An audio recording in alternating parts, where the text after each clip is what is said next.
worsening heat waves from climate change. I look forward to hearing from you, Commissioner, on how the department will help our seniors through these challenges now and in the years to come. I now want to turn to my co-chair for this hearing, Councilmember Hudson, for her opening statements. Thank you so much, Chair Brannan, and good morning. I'm Crystal Hudson, Chair of the Committee on Aging.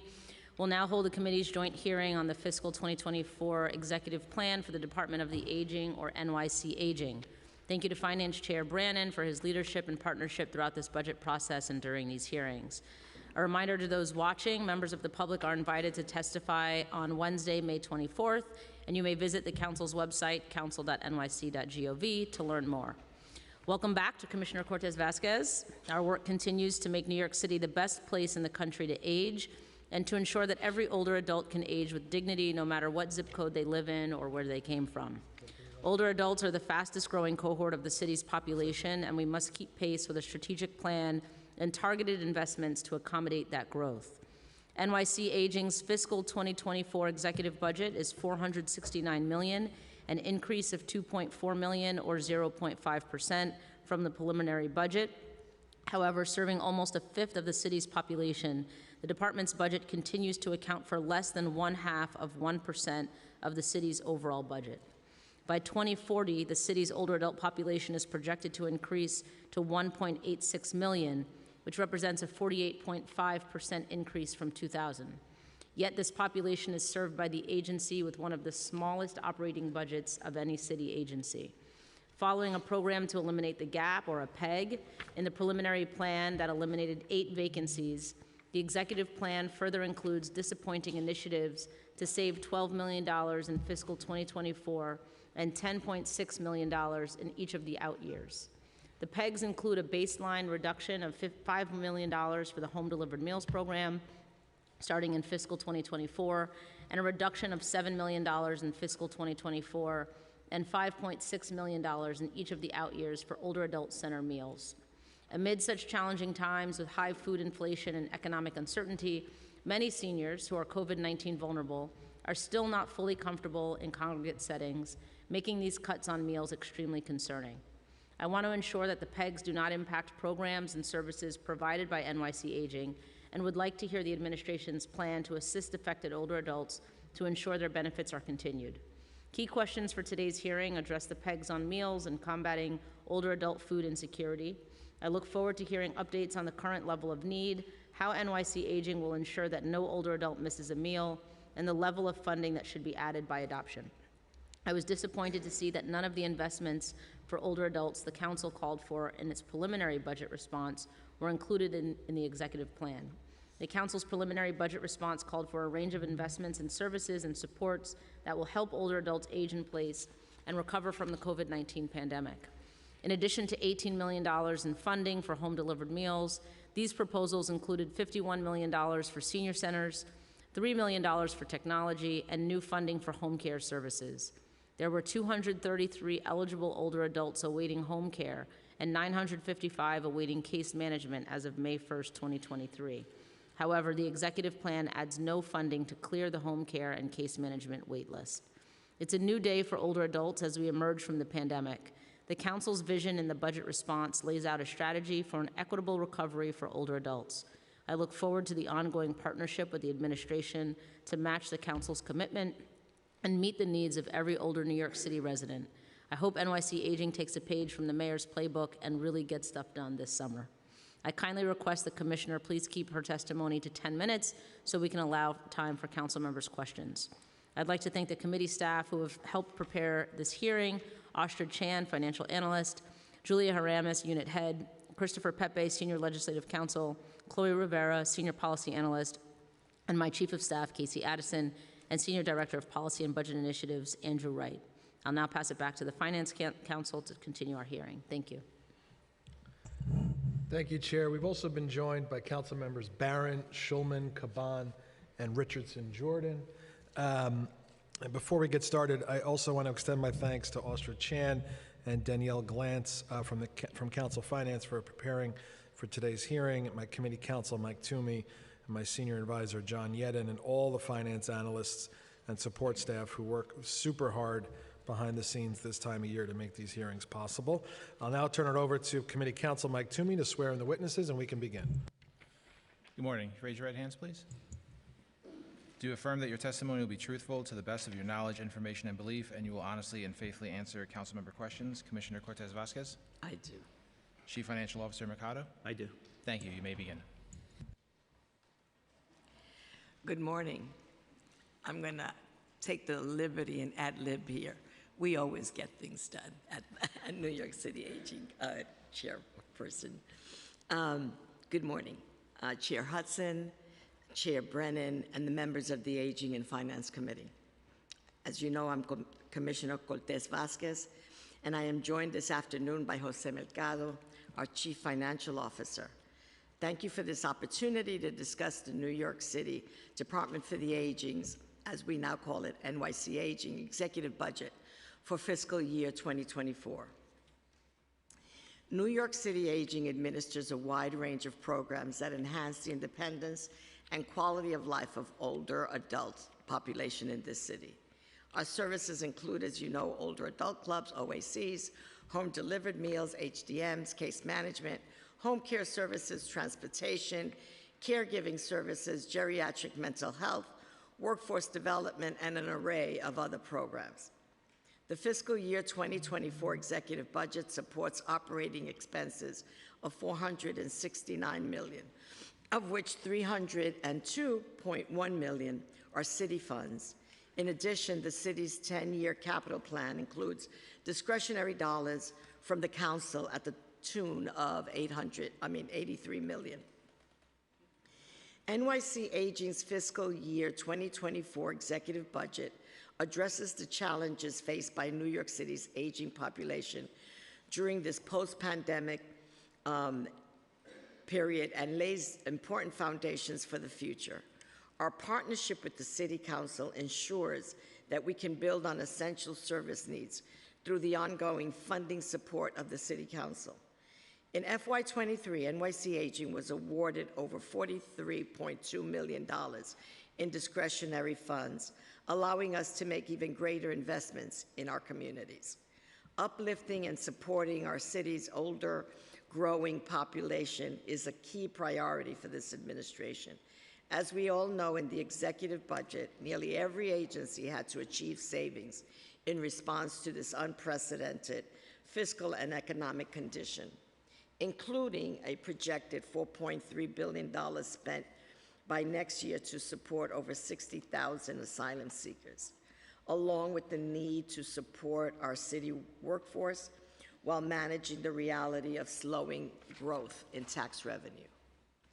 All of the savings NYC Aging has achieved in this round were due to underspending in essential services. And this was underspending by our contract services. As you know, most of our services are contracted out. That will not affect the department's current service capacity.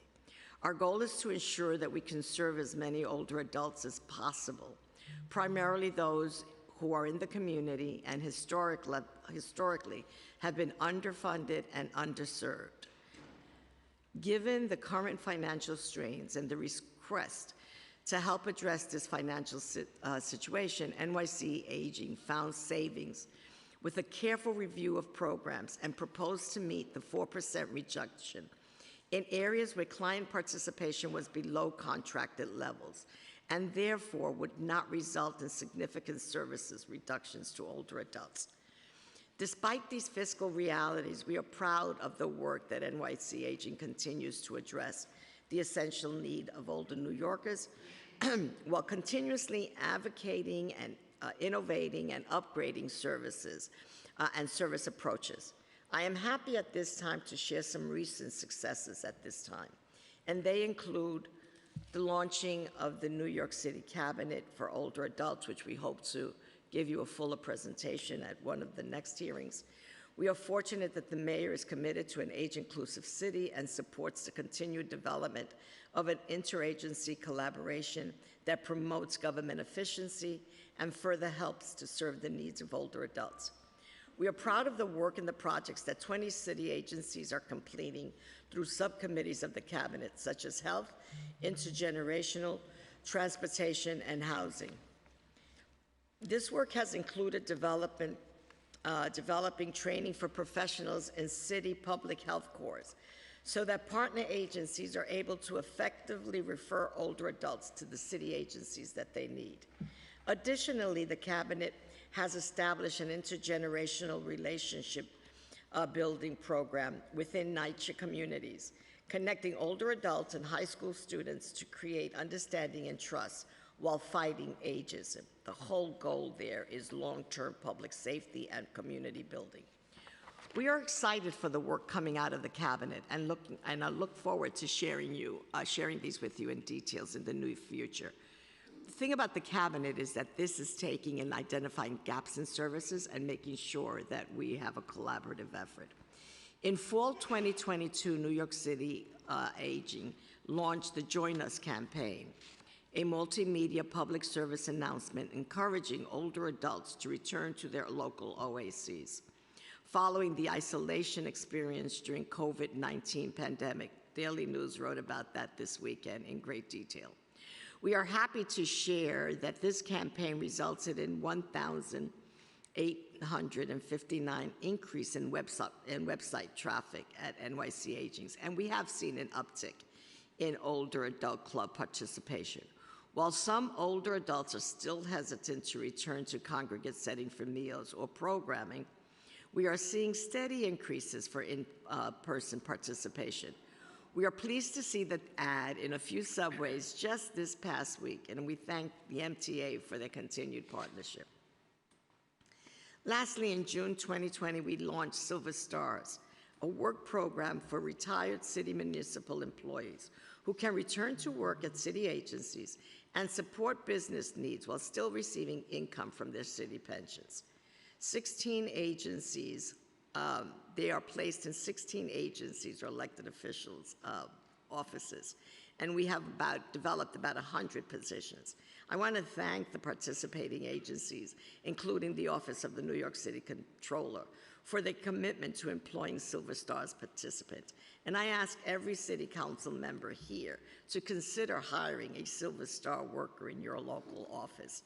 Not only will you be modeling an age-inclusive workforce, but you will be also showcasing the values and the assets of the older worker. And you too will be helping us combat ageism by your actions and creating an upward trend and an age-inclusive workplace. I'm going to go by each one of our agencies and give a description of them. Case management agencies connect homebound older adults to resources and benefits so that they may continue to live independently and safely in their homes. Case management is the gatekeeper for New York City Aging-funded in-home services such as home-delivered meals, home care, and friendly visiting. Case managers provide assessments to identify the strengths and needs of the older worker, with the older person, and to work with the clients to plan and coordinate services. Many older adults are referred to case management providers from older adult centers, from meal providers, from hospitals, community-based social service agencies, healthcare agencies, or through New York City Aging Connect, our in-house helpline. We know the need is always greater than the resources available. You've heard me say that often. And we continue to experience a wait list for these resources. Other than the need for home-delivered meals, which is addressed immediately, we have an assessment and they may be waiting for other services. I'm proud to say that we have developed several strategies with the home care, with the case management providers to continuously review and mitigate the wait list. In 2024, $44.1 million will support case management services for approximately 35,000 clients annually. OACs and NORCs, which Councilmember Brennan had spoken about earlier. In 2021, we completed the OAC RFP and the NORC, the naturally occurring retiring community, which added 31 new sites to our networks. Currently, our OAC network includes 311 centers, and our NORC network has 36 New York City Aging funded sites, and an additional 17 sites which are funded through the council's discretionary dollars. Recently, NYC Aging participated in the grand opening of a new center, the CPC Brooklyn Older Adult Center, as well as other recently open and expanded centers. The continuing construction of new center bolsters New York City's commitment to older adults and increases their ability to access vital services. Home-delivered meals, the program is a vital component of New York City Aging's network of services. Home-delivered meals not only provide sustenance to homebound older adults across the 5 boroughs, the interaction with the delivery person, which for many of our clients may be the only direct human interaction of the day, supports our ongoing effort to combat social isolation. And as you know, social isolation, and I think I'm going to quote Beth Finkel, one of the studies show that social isolation can be as damaging to you as smoking 15 cigarettes a day. This program continues to meet our criteria. And social isolation is increasingly bad. Over 85% of case management clients benefit from home-delivered meals services 5 to 7 days a week. New York City Aging contracts with community-based providers to provide these nutritious meals to these homebound older adults and their dependents if they have a disability. Participants can choose if they would like a frozen, a fresh chilled, or a hot meal, as well as a variety of cultural and religious needs. In FY24, $55 million will support 4.8 million home-delivered meals. Our geriatric mental health program has been expanded to 88 sites across the city. We know that access to mental health services has a positive impact on the individual and their family and other relationships. We are currently in the process of making awards for the geriatric mental health RFP, new contract providers, which will begin in July 2023. The RFP recently closed on March 9th, and we look forward to completing the awards for providers across select catchment areas in the 5 boroughs and adding new members to that team. Through this program, licensed mental health clinicians use engagement and workshops on mental health topics to destigmatize mental health, screen participants for depression and anxiety, and provide on-site counseling and give referrals. Overall participation in this program has led to a self-reported reduction in depression and anxiety. The fiscal year 2024 budget for this program is $6.4 million. Caregivers. This pandemic has been challenging for everyone, and the strain on caregivers has been significant. NYC Aging's Caregiver Support Program offers support groups, counseling, training, outreach, information, and services to unpaid caregivers, as well as respite. Many older adults are caregivers for their aging parents. Many are caregivers who also, many caregivers are also full-time employees. The program aims to educate, supply, or connect them to a wide range of supports. The caregiver program also offers opportunities for respite care through home care or participation in social adult daycare. Both you and I, Chairwoman Hudson, know the strains of caregiving on an individual, particularly a working individual. We have personal experience with that. Caregiver supports not only allow the older adult to remain safely in their home, but they are also significantly less expensive with higher positive outcomes than institutionalization. We know that the cost of maintaining an older adult in institutional care is far higher when compared to the cost of community-based care options, such as supporting caregivers. Not only is it more beneficial for the long-term health and well-being of the older adult to remain home and to age in place, but it also makes financial sense. It costs on an average $160,980 to house an older adult person in an institution, whereas the average cost of home care services roughly anywhere between $32,000 to $50,000 per person per year, a major savings. In FY24, funding for the caregiver program is currently $8.1 million. Caregiver supports positively impact the health and well-being of older adults while aligning with the cultural background of the individual.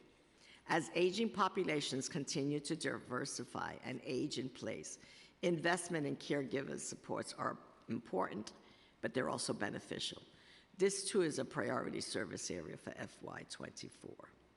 In conclusion, I say I continue to be proud of the great work that New York City Aging and our providers accomplish with the resources that we have. The last few years have highlighted the resiliency of older adults, as well as the system gaps that should be strengthened to fully allow people to live in their communities as they desire. I look forward to continuing to explore ways to match services to the increased demands. We are excited to continue to innovate services and respond to the changing needs of our city and the changing demographic needs of our city. The last year has challenged us to do more with existing resources, but I continue to be proud of the work that we have done, including partnerships with our network of providers who provide dedicated services daily. As always, I'm grateful to the chairs of the committee and for your advocacy, your continued partnership, your strong advocacy in this arena, and looking forward to answer all your questions. Okay, we've also been joined by Council Members Dinowitz and Carr. Thank you, Commissioner. I'll jump right into it with regard to federal funding for the home-delivered meals and the older adult centers. Executive plan includes additional federal funding for the home-delivered meals program, $4.4 million in FY23 and $15.3 million in FY24. Could you tell us where this federal funding would go? Would it be used to cover part of the HDM PEG? The federal funding is part of our overall funding for HDM, right? So the additional funding. Sorry, this is Jose Mercado. So it's actually ARPA money, one-time ARPA money that we're using for. Oh, is this the stimulus dollars? Yeah, the stimulus money, yes. The 15 and the 4 for those specific. I thought you were talking about older American Acts money, sorry. So will the ARPA money be used to cover the PEG there? Well, it's actually, it's a funding shift for the previous, yeah. Okay, fine, whatever you want to call it. Yes. How many more meals or clients would benefit from this funding? Well, currently it's just basically the same funding that we have now. So it's basically a wash? Yes, a wash, yes. Okay.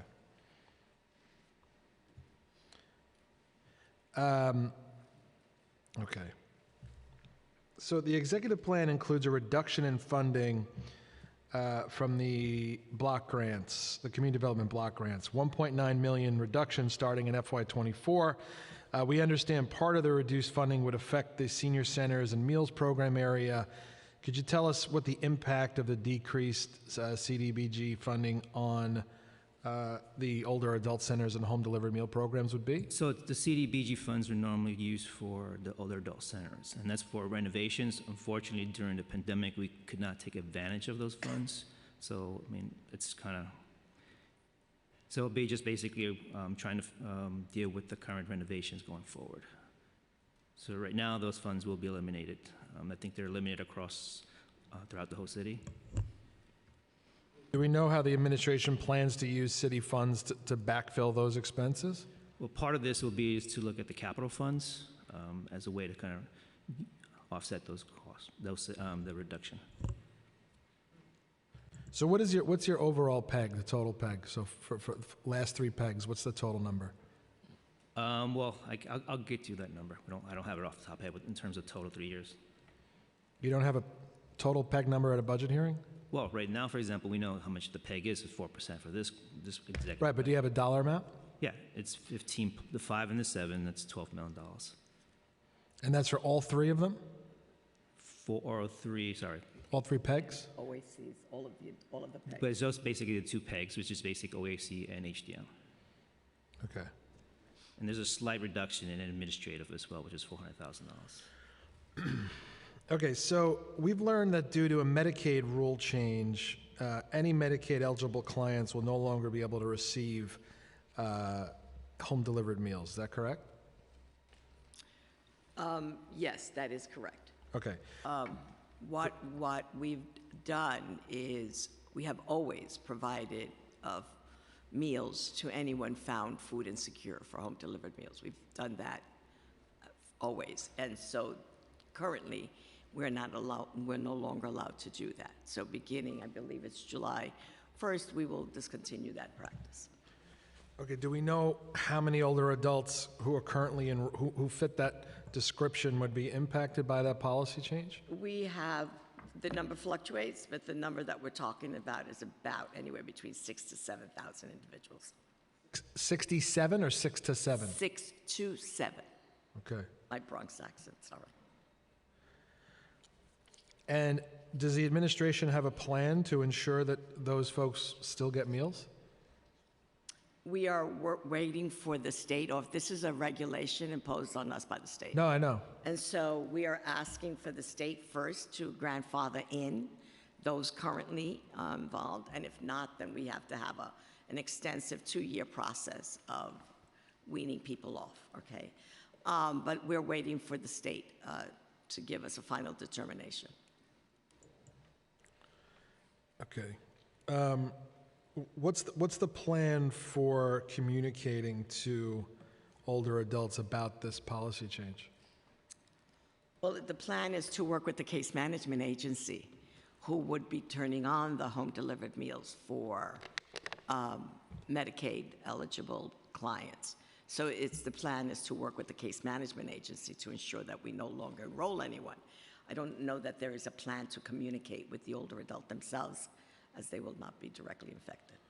Okay, I know back in the hearing we had in April, you had mentioned that you're working with the case management programs to redirect clients if they need meals, either through a different program or through OAC or other programs through Medicaid. Do you think OACs will have the capacity to prepare for this change with the decreased funding? I believe so. You're talking about recovery meals? Yeah. Everyone on recovery meals was already basically chose, they were given the 5 options of what to do. We were able to accommodate most individuals. There was no one without food from the recovery meals that we know of. 1,200 enrolled in HDM. 3,800 were referred to case management agencies, and almost 2,500 of them deemed that they were able to continue their own services. 398 were the ones that were transitioned to OACs, and I believe that those can be absorbed. And another 600 or so said family members would continue to support them in purchasing meals and shopping for them. What impact has the end of the federal health public emergency had so far on your programs? It's a great question. Thank you. I didn't say thank you for the question, Councilmember Barron. You'll never hear me say that. I think there were 2 things that it gave us that I think were significant and that I would love to see continued in the future. One of them was the fungibility between funding sources, that we were able, so that if we saw a need for home-delivered meals, we can switch money there. And I think that was a great need. It also allowed us to have fungibility with other in-home services. That was a clear opportunity. The fact that we can turn on something like a recovery meal program if there were such an emergency again was a great opportunity. I don't know that we have that luxury in the future. Was there any concern that there were any temporary programs that were set up, there were any permanent programs that were set up with temporary money? No. No. It's just we can just serve less people now. We will serve this current state that we have. Okay, last question. For providers that don't have an HDM contract, we're hearing that they're obviously worried about the influx of folks because of this policy change, the Medicaid change. Does your department know how this change would affect other providers in the city? For our HDM, I'm sorry, I got lost in the question. Are you saying that the Medicaid policy, the impact on HDM? Yeah. We would have to, if the state does not allow us to grandfather in, we will not let 7,000 people go without meals. And so we would have to figure out a way of transitioning them into the home-delivered meals contracts as we can. From what we know from our contracting levels, there is some ability to absorb some of those clients.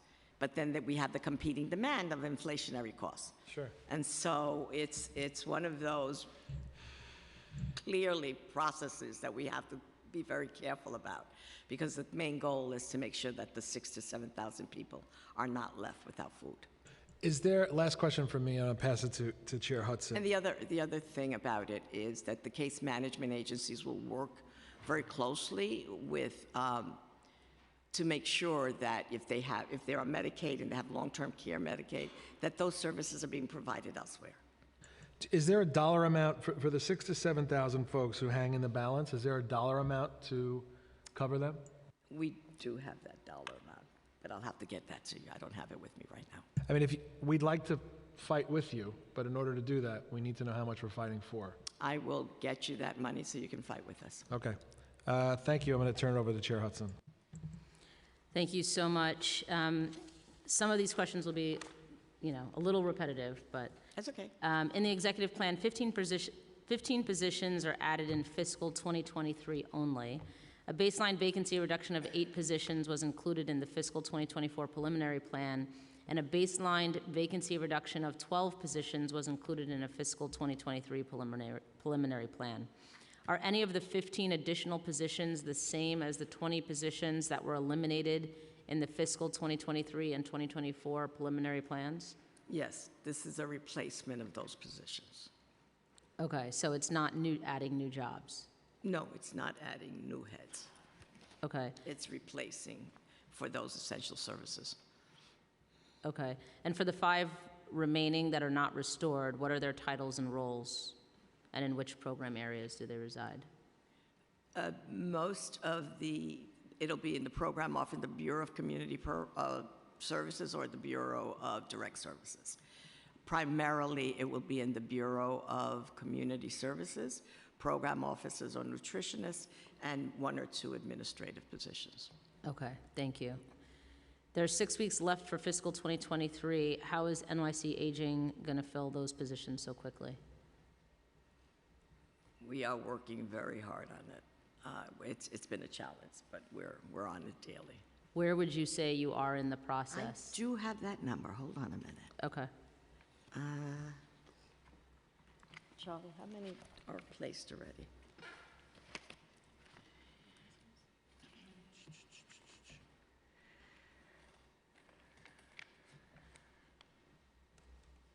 I believe they are 14 of the 36, and we have 8 of those.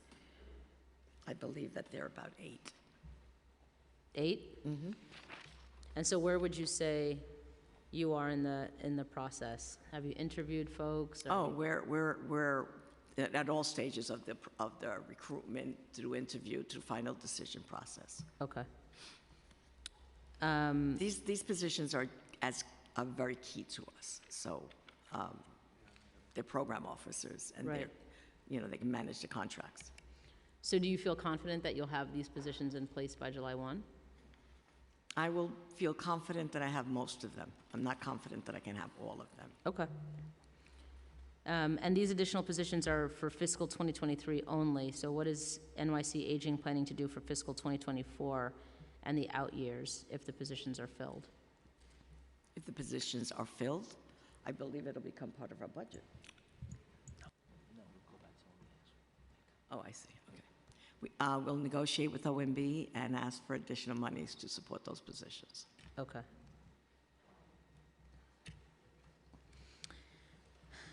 In the executive plan, a baseline peg of $5 million is included for the home delivered meals program starting at fiscal 2024. How are these savings calculated and what do they relate to?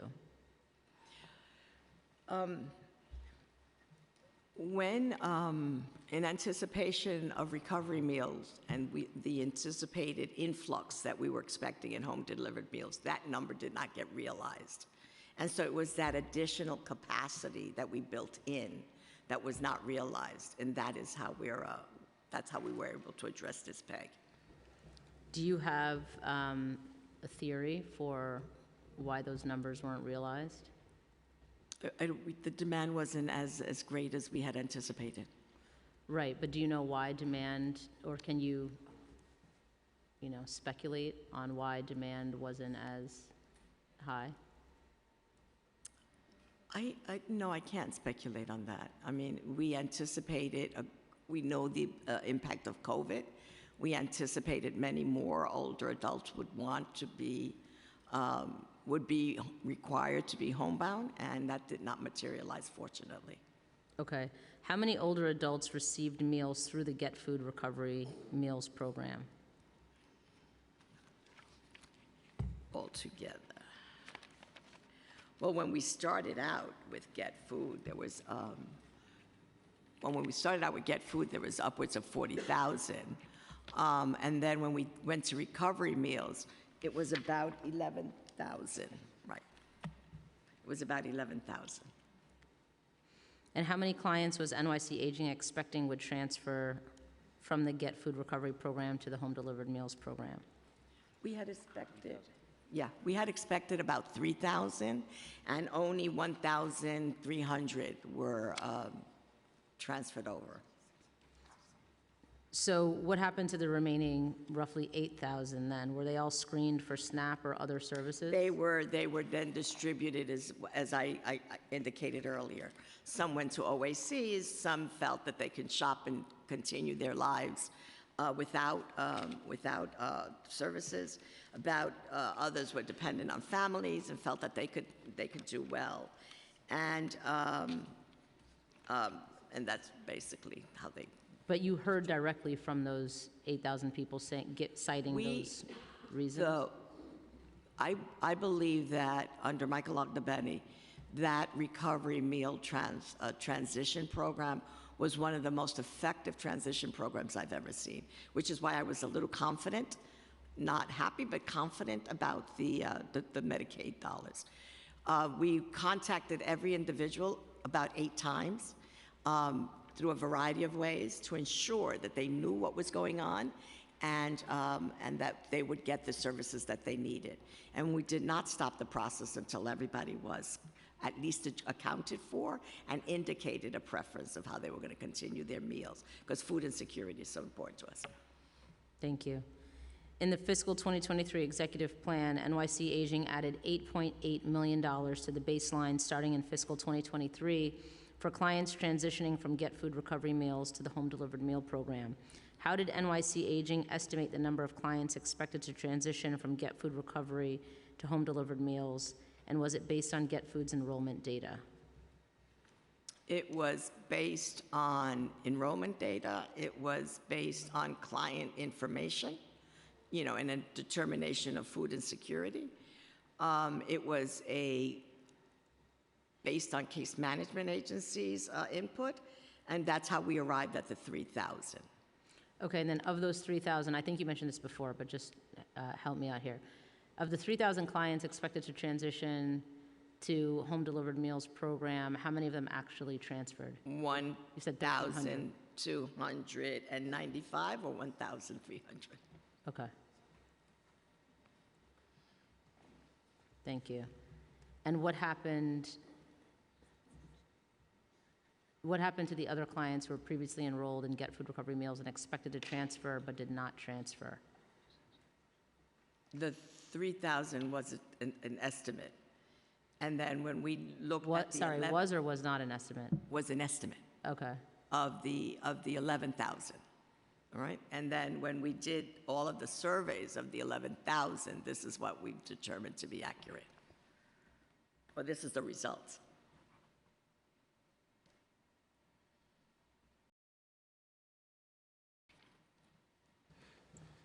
okay, sorry, so for the 1,700 remaining, what happened? It was an estimate, so those weren't actual individuals. They Okay. did not materialize.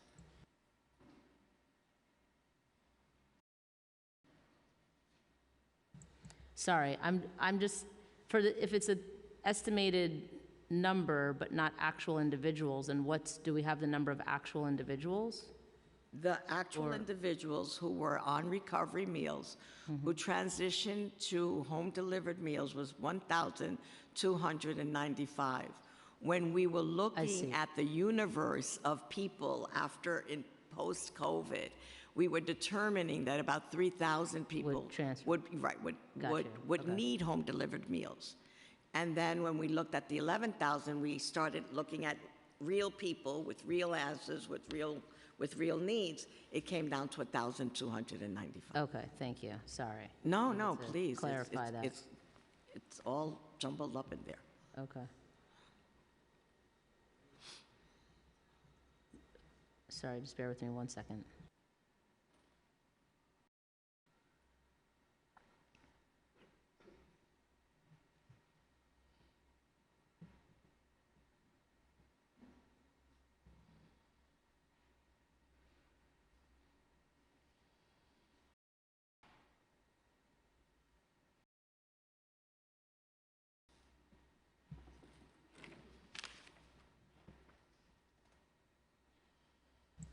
Okay, sorry. What will the service impact or program change on the home delivered meals program be if NYC Aging does not have this funding restored at adoption?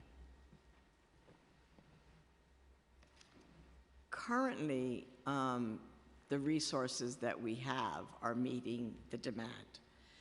Should that demand increase, we will have to have a conversation with OMB and saying that demands have increased far beyond the provider's current resource capacity, all right? Okay. I'm going to come back to some of my questions, but throw it over to some colleagues. We've also been joined by Councilmember Sanchez. And now we're going to start questions with Brooks Powers, followed by Caban.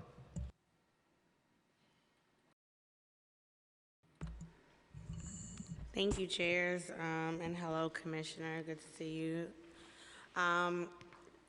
First, I wanted to talk about something that we discussed when I was on the Aging Committee during the pandemic and the RFP went out, and I was concerned about what the impact would be during COVID in terms of looking for these centers to submit the RFP and be successful. So Robert Couch in my district unfortunately had technology challenges during that time. And this was in transition, as you know, because they went through about 3 directors at the time, 2 of which that passed during COVID. And as a result, they have been very vulnerable to reducing services such as providing meals to our seniors. It's one of our largest programs in Southeast Queens that services not only my district, but the Speaker's district as well as Councilmember Williams. And as a result, it's created a gap of about $150,000. I'm sure this is not the only center that's been met with this challenge. I want to know how DFTA has been working with these entities to make sure that services are not cut, especially in communities like the community that Robert Couch services, which is largely a community of color, and again, one of our largest programs in Southeast Queens. And then also, DFTA contracts with many nonprofits to deliver services to our older adults. As you know, so many nonprofits have not received payment on time in recent years. How is DFTA helping to ensure that more nonprofits are paid in a timely fashion? And how does this budget help DFTA to do this better? So I'm going to start with Robert Couch, right? Please. It's a center that I have visited, particularly after we had our conversation. I visited it with the borough president and the council member. So it's a center that Not me. No, it wasn't you, but we visited there often, and it is something that we're monitoring. And there was a particular situation where we addressed the Robert Couch one.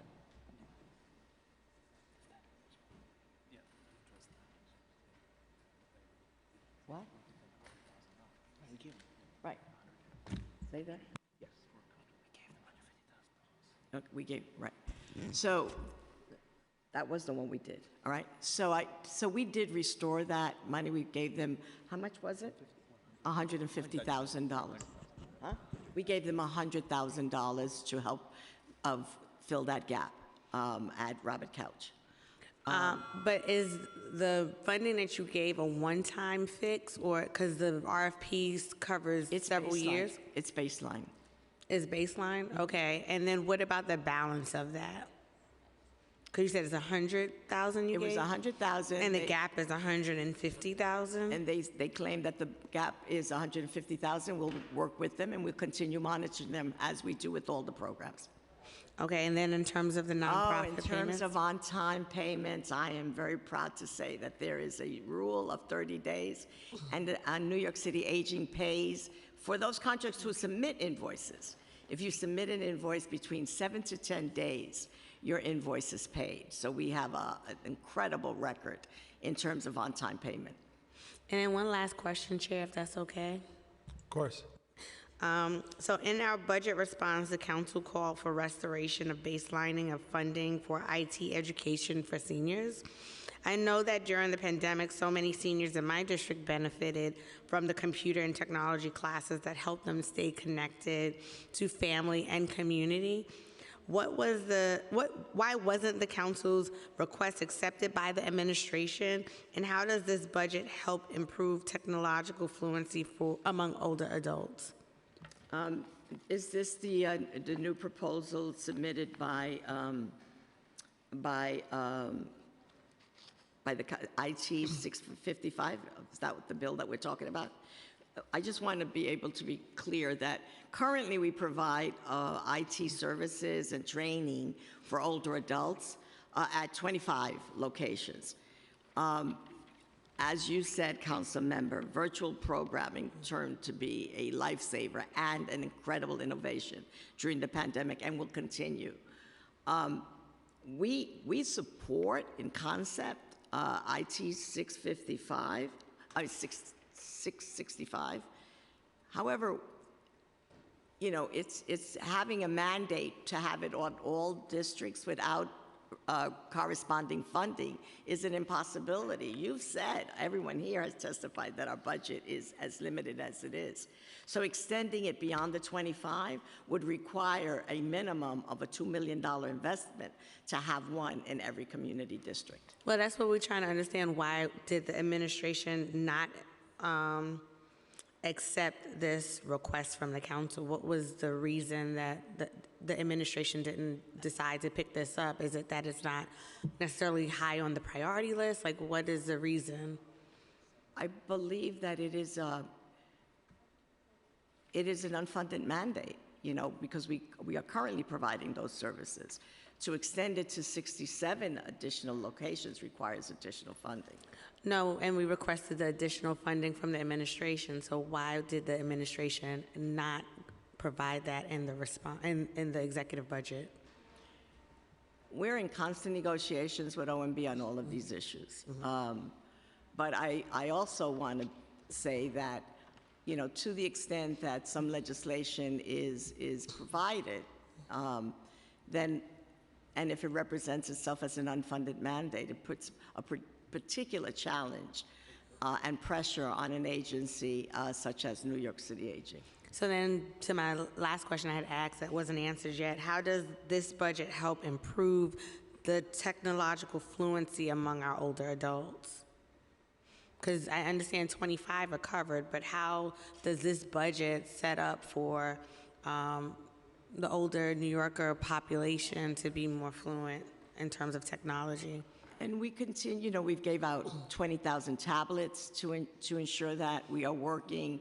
Our CTO, the Chief Technology Office of the city, is ensuring, which is one of the biggest barriers, is internet access, and is ensuring an accessible city for all, particularly in low-income communities. So I think that there's a variety of ways that we're addressing the access to technology as much as possible. And if there are programs that want additional training, it is something that we at the department at New York City Aging will always negotiate with the individual centers. But the thing is that this is a broader issue. It's about internet access, and constantly making the equipment available. And we've done that in key areas. Thank you. Thank you. Now we have Councilmember Caban, followed by Schulman. Thank you. Good morning. Good morning. Nice to see you. Good to see you again.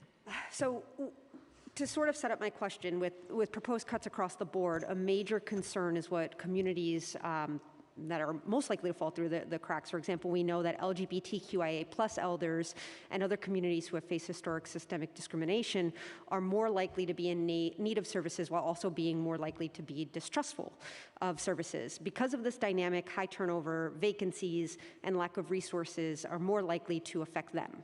So in the context of the proposed executive budget, do you have any update on New York City Aging's position on Intro 564 to establish a commission on LGBTQIA+ older adults within the department? I think we've discussed this before. We do have an advisory council, right, at the Department for the Aging.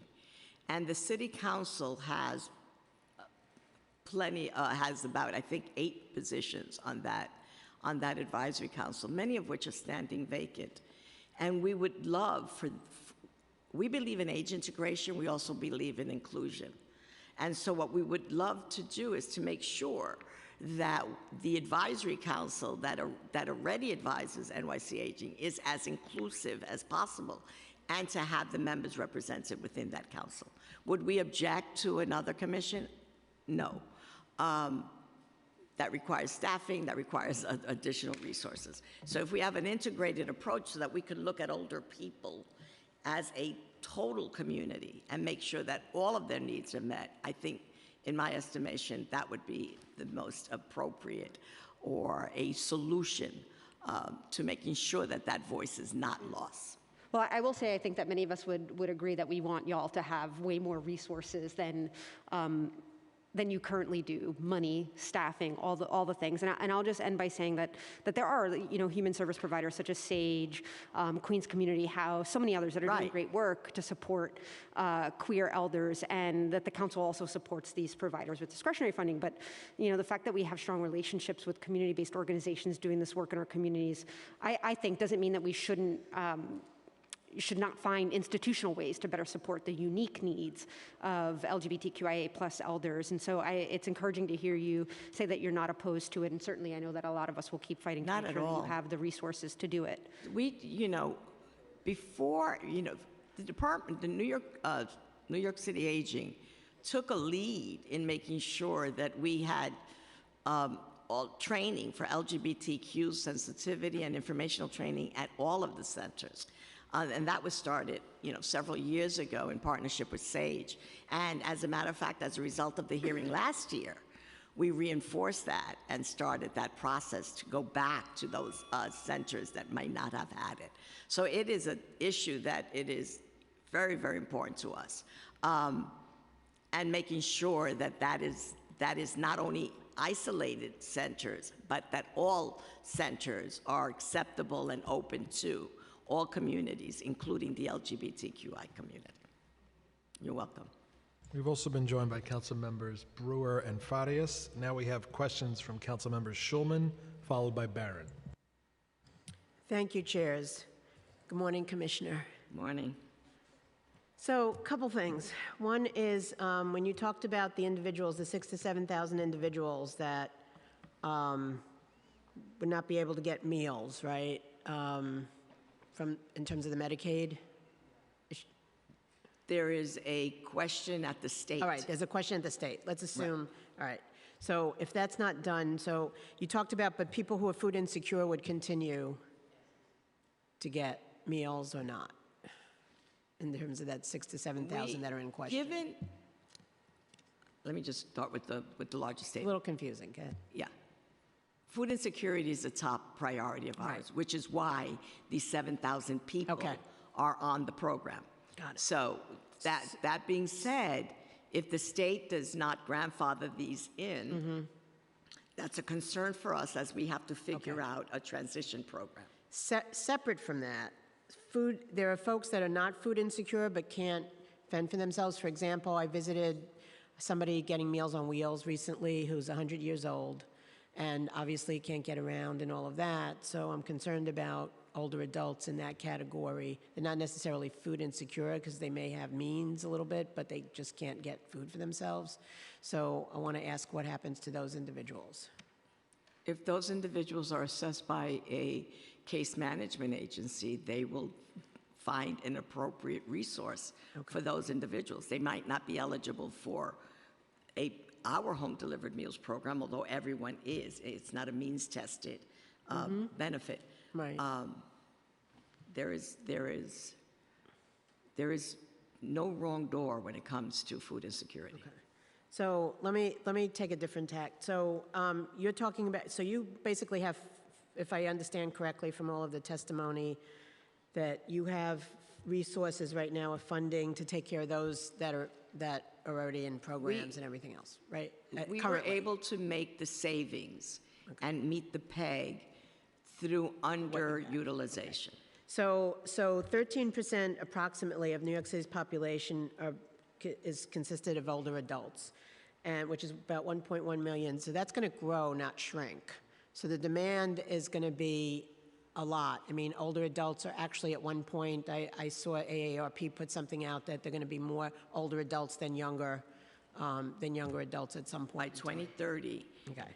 So how are we going to get the resources and funding for them? Is that something that OMB is looking at, or? It is something that we are constantly in partnership with OMB about, where if we are not able to meet the need with our current resources, we're in constant communication with them about that.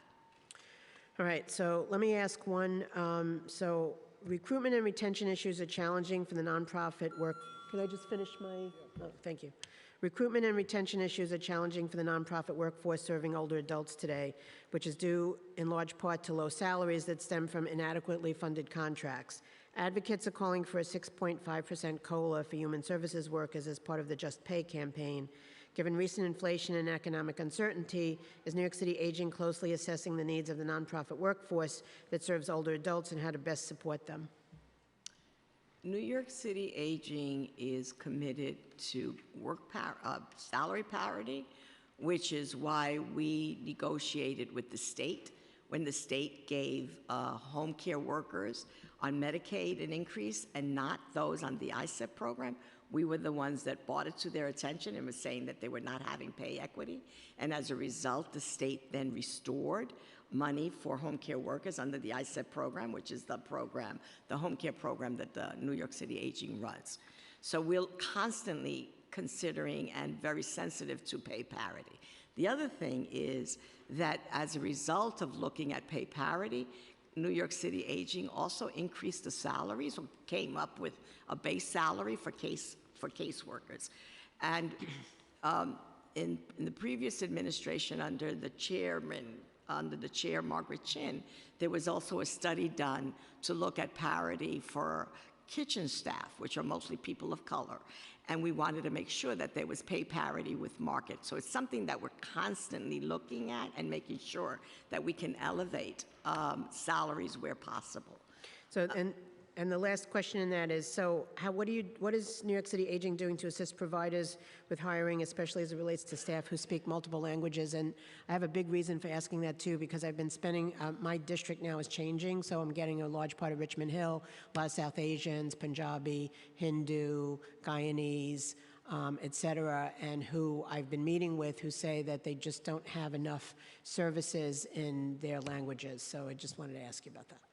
Well, if you recall, Council Member, we put in our contract that the cultural and language and religious needs of a community need to be addressed by those providers. Okay. And so that is, again, one of those values that we hold and we value. Okay. Thank you very much, Commissioner. Okay.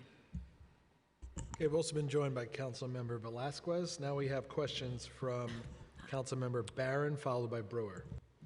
Thank you very much, Commissioner. I always like to share my opinions with the commissioners on the commissioners thinking that the $4.3 billion that the mayor inaccurately is pushing on you is the reasons why you got to do 4% cuts in the agency. First of all, Commissioner, I just want to get the language right. You know, PEGs, that's a cute name for cuts. Programs to eliminate the gap, cuts. Savings, cuts. Medicaid redesign, a failure, was about cuts. When I was in the State Assembly, the governor then, Cuomo, had the unmitigated gall to write a book on how great he did during the pandemic, when in fact he cut $2.6 billion from Medicaid during the pandemic. So I'm just sharing that with you to say that that $4.3 billion to some of us isn't real. IBO has another figure, $3.1 billion. He's getting $1 billion from the state. That cuts it down to $2 billion. Probably will get $800 million from the feds. That cuts it down to about $1.2 billion. And then but he has you thinking that you got to make cuts. And many of the commissioners are saying that this won't hurt services. These, underutilized or not utilized programs. You know we need an enhancement for the Department of Aging, not these cuts. So I just wanted to share that with you and not get you in no trouble, so don't respond, because I want you to keep your position and keep your job. But the mayor is just unconscionably and has a budget that's unacceptable when we in fact have a surplus on a lot of things, $8.3 billion in a reserve account, $4.4 billion in unexpected revenue. He has enough money to take care of asylum seekers, the contracts with unions, without agency cuts. So when you see him again, just have a little conversation with him. But I want to ask you also about a lot of seniors are having challenges, to say the least, with prescription drugs, the cost of prescription drugs. How are we addressing that? A lot of seniors are also having housing issues, very serious issues around housing. So how will we address that? And everybody's bringing up the 6,000, 7,000 food things. Now, when the state has a regulation, so if you came up with a figure and we said, okay, we can give you that money, would that regulation stop us from using that money to take care of the 6,000, 7,000 food insecurity folk? It is, all right, do you want me to answer that one? Sure. Okay. We have to do a two-pronged advocacy. We need to ensure that older adults are not part of that provision. So when I ask them to grandfather in the existing ones, I am also asking them to reconsider that particular policy or standard that they have for older adults. So right now I'm focusing on the 7,000 because we cannot have them food insecure, but it's a two-prong approach. all right? That's the advocacy. Because precisely what you're saying could eventually happen, all right? So that's the one for that. In terms of health cost and prescription cost, we have a program called HICAP. Don't ask me what that acronym means, but basically it's a health insurance information program that we run throughout the year. And I can get you the actual name for that acronym. But what that does is helps individuals look at health insurance plans to see which one is the one that's best for them. We are not paid by any insurance company, so we don't have a horse in the game. But what we do is look at the person's situation, their economic situation, their preferences, and then help them select a plan that will cover as much of their medical needs as possible, and in many cases, cover all of them. And so that is a program that is year-round. Obviously, our highest peak period is during the open enrollment period, but we do it throughout the year, and we also will go to any community and provide information as necessary. In terms of housing, it is the biggest challenge that we as a city face. The cabinet, the New York City cabinet that has been created has really strengthened the relationship between HPD and NYC Aging. So we're looking at things to try to mitigate as much as possible. We were very successful in that we got the SCREE benefit, income eligibility guideline increase. So we're constantly looking at things that we're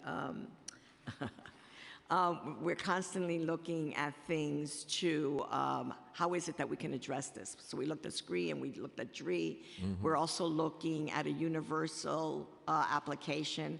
We're looking to work with the state to see if we don't have to renew, because one of the biggest drops for older adults in the SCREE process is the renewal process.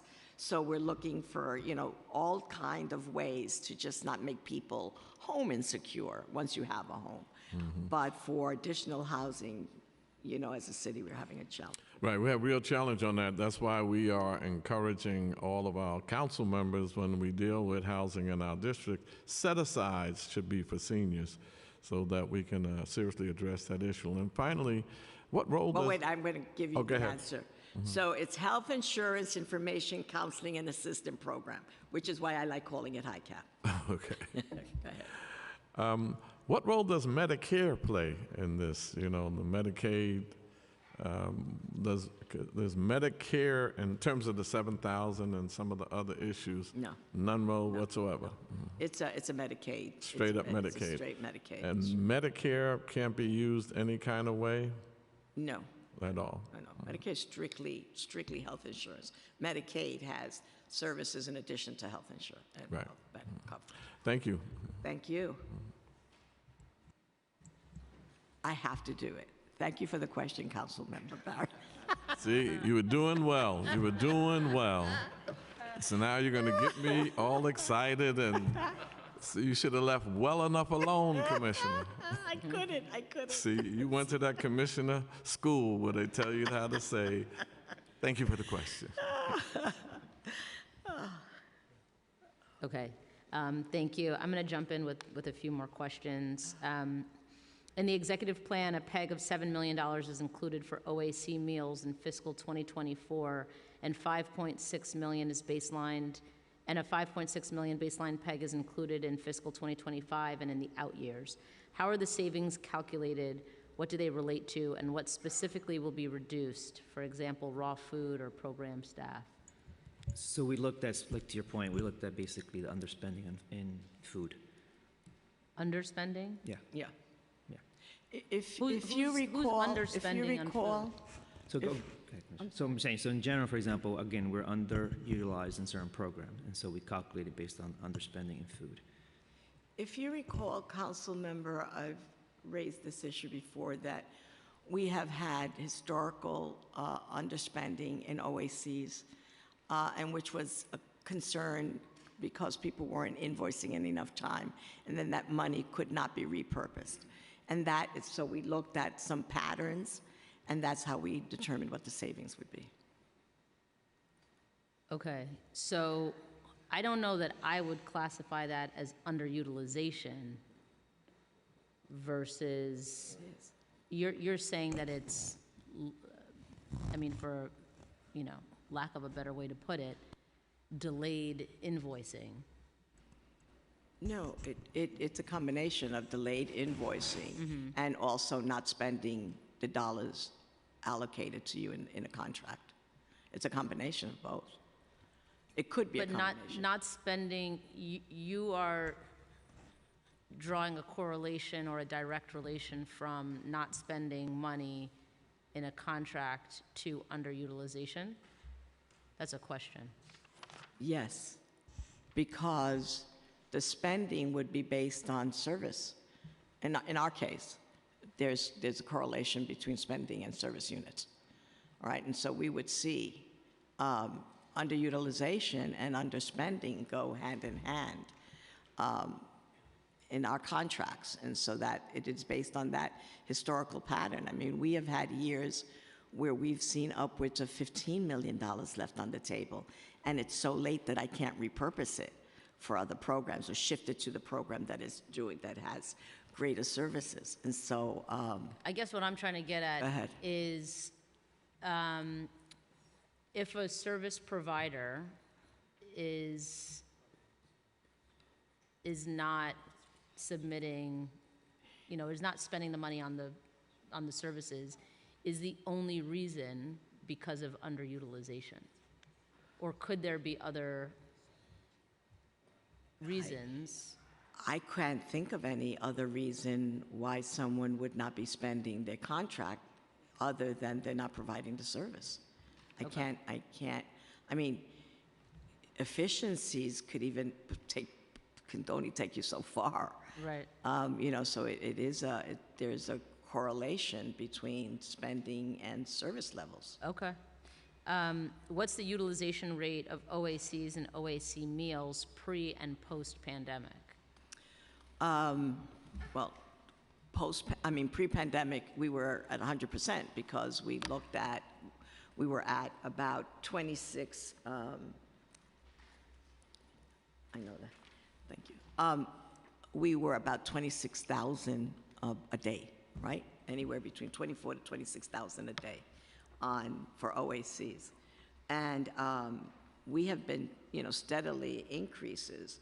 But right now, we're at 78% utilization for meals. And so some programs, so that's the average. Right. But there's some programs that are serving very, very few programs. But you're saying 78% and growing. 78% and growing, right? But within that average, there's a great disparity. And it's something that I've raised with providers every month at the provider meeting, because it's a great concern for us, twofold. It's a great concern for us.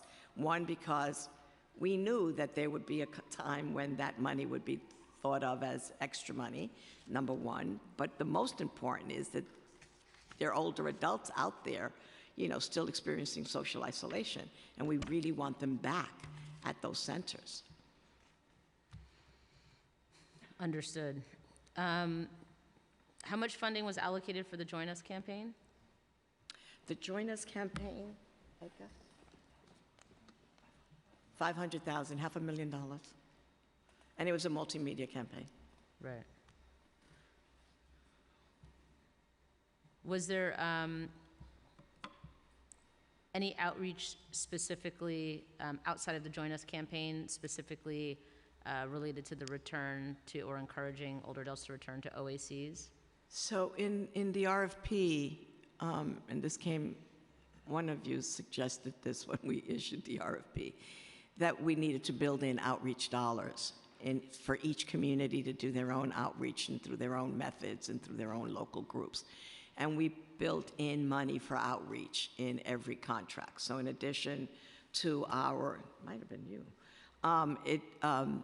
in addition to the campaign, each program, each contract has money in there so that they can do local outreach. Do you know how much? The outreach campaign was how much? how much for each individual provider? Yeah, or just a total number, like, Total number, We'll get back to you on that. yeah. okay. That was upwards of 2 million. Okay. So, and then you mentioned in your opening remarks about the Join Us campaign and how successful it's been, and it's increased Yeah. web traffic and all of that, which has been great. But why do we think older adults are still not returning to OACs? You know, every time there is a new statement about a new pandemic, every time there is about a new vaccine, whether it's related to COVID or not, you know, each one of those people are making their decisions. And we also have family members which are not, which are discouraging older adults from going to older adult centers. I think it's a constant re-education process that we have to all engage in. Okay. And I think, based on that, it's understood that due to the ongoing concerns regarding COVID-19, older adults may not be comfortable with congregate settings, but they're still in need of food. Has NYC Aging considered diverting some of the OAC meal budget to the HDM program to distribute meals to seniors? HTM is a very different client profile than older adult clubs. So, no, it would not be that. We did that during the recovery period, and we anticipated many more would fall under that category. It's two separate kind of client profiles and client needs. What we have been doing, and it's part of this innovation, we just got a grant from the federal government for, I forgot, $2 million or maybe $5 million, I don't know. We just got a grant to start looking at alternatives, looking at food coupons for restaurants, looking at different kind of innovation. So that's the kind of thing that we are looking at.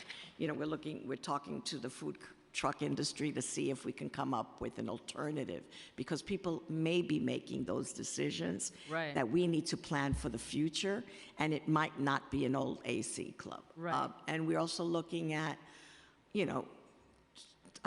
be interesting to see the reaction from the city council on this in the future.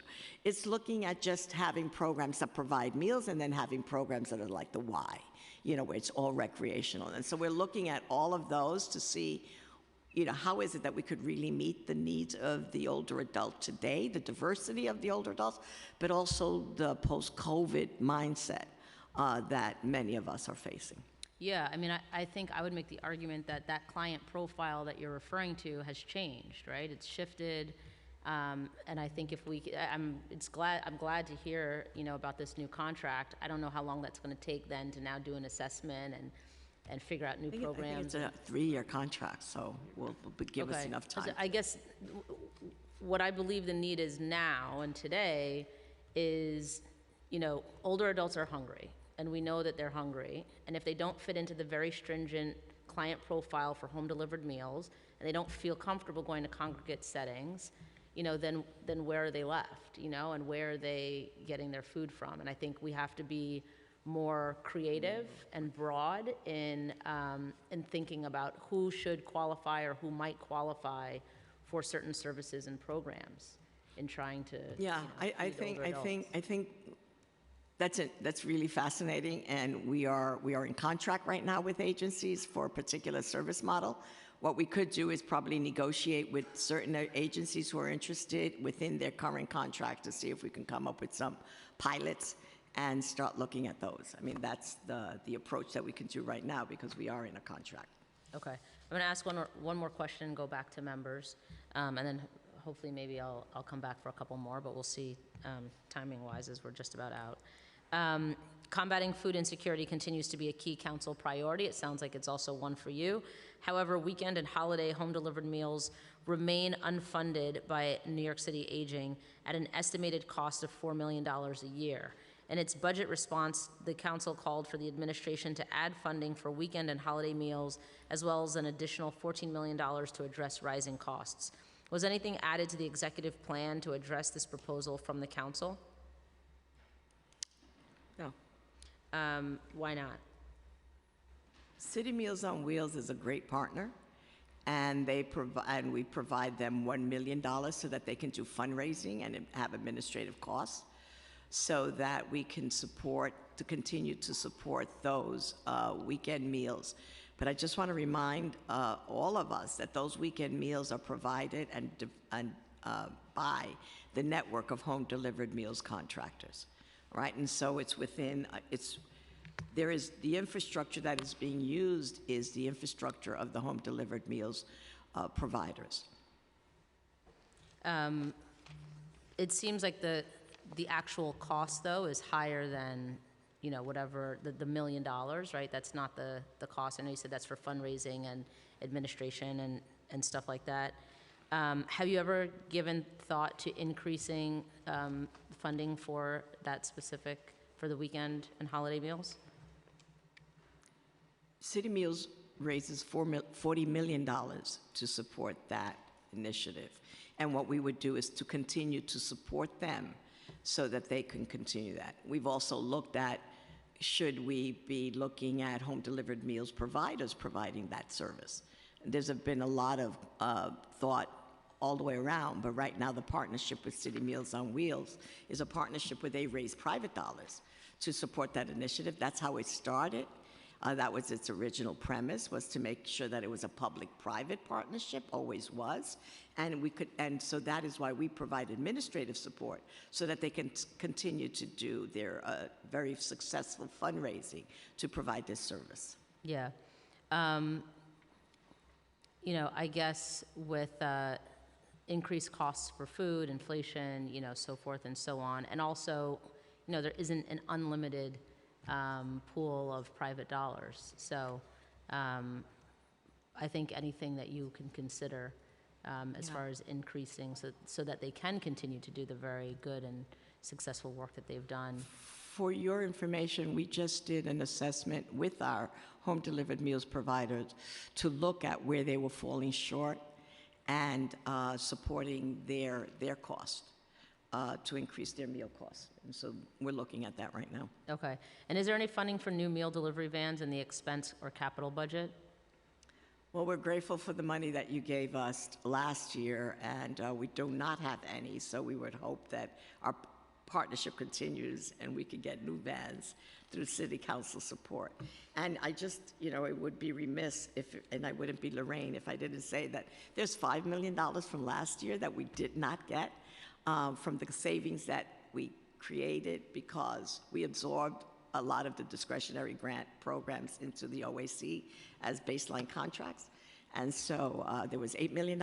We used $4 million of that for vans. So there's still this $5 million that was out there. But we would welcome the partnership to continue that with the City Council.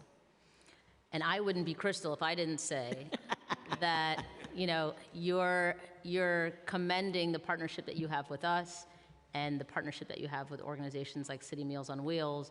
I think it would be even better if the administration itself was giving you the funding that you need to actually provide all these services and do the work so that you wouldn't have to rely on partnerships.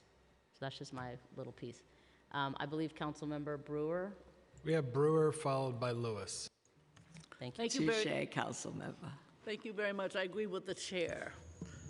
Loneliness, I know that you talked about it. It's been in the papers a lot. I just would like to hear a little bit about what you think we can all do together, because that is a huge issue.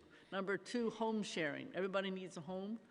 I understand the home sharing program was cut. I think it should be continued. So far, the numbers are low. I know that, but it seems to me, as the mayor said, everything is on the table. So that should be on the table, and it should be funded. On food, you and I know Lenox Hill Scratch Food. It's delicious. They show up in multitudes. So the answer to the food problem is scratch cooking. I feel very strongly about it. You smell it. Lenox Hill's delicious. So that would end, and I don't know if plant-based. I know who likes plant-based. I'm not a fan of plant-based unless it's fresh, to be honest with you. So my seniors are complaining about plant-based, just so you know. So I don't know what, I'd like to hear an update on what the hell is going on with plant-based. And then on case management, I want to know, I know it's always a challenge. I'm very familiar with it. So I want to know what the wait list is. We said in the city council we need 3 million. I worry constantly because some of these older adult, whatever the hell they're called, they have We're called. months before somebody can see a caseworker because of this, the long wait. And then I want to know what we're doing on age-friendly. Those are my questions. So loneliness first. You know, it's a hard issue, but it's so real. So with the social isolation, we hope they come back to the older adult clubs. Right, I agree. The other thing is that many older adult clubs have telephone reassurance for those individuals that they're not calling. I mean, that are not coming to the center, that they have a crew of people that call them. We also have friendly voices, right? And that's what I would encourage every New Yorker to be involved in. You know, we had a campaign, you know, during the epidemic. Call your neighbor, check in with your neighbor. I think people are doing that, but it could be more. I agree. Yeah, That was and a very I think revealing study. I think it is a community-wide issue that should be addressed. But plus it also would combat ageism, you know, and make us a more age-inclusive city. I think the mayor could say more about it. I would suggest that. I know I think there are many issues to be addressed, but I do think saying something during the pandemic, there was a more focus. It's been lost, to be honest with you. We all do it, I'm sure here. I know I call my neighbors, but it needs more attention. Right. From Yeah. up above. Yeah, got it.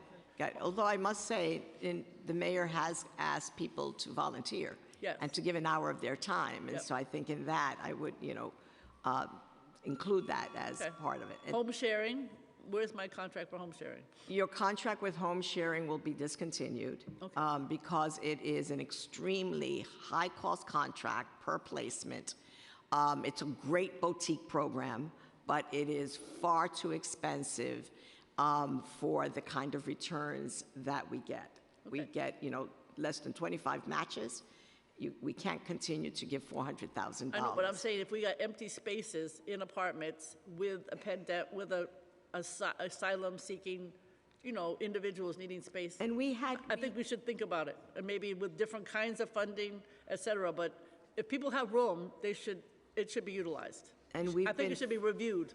Right, and we've been funding it for many years. I'm aware. We try to scale it up.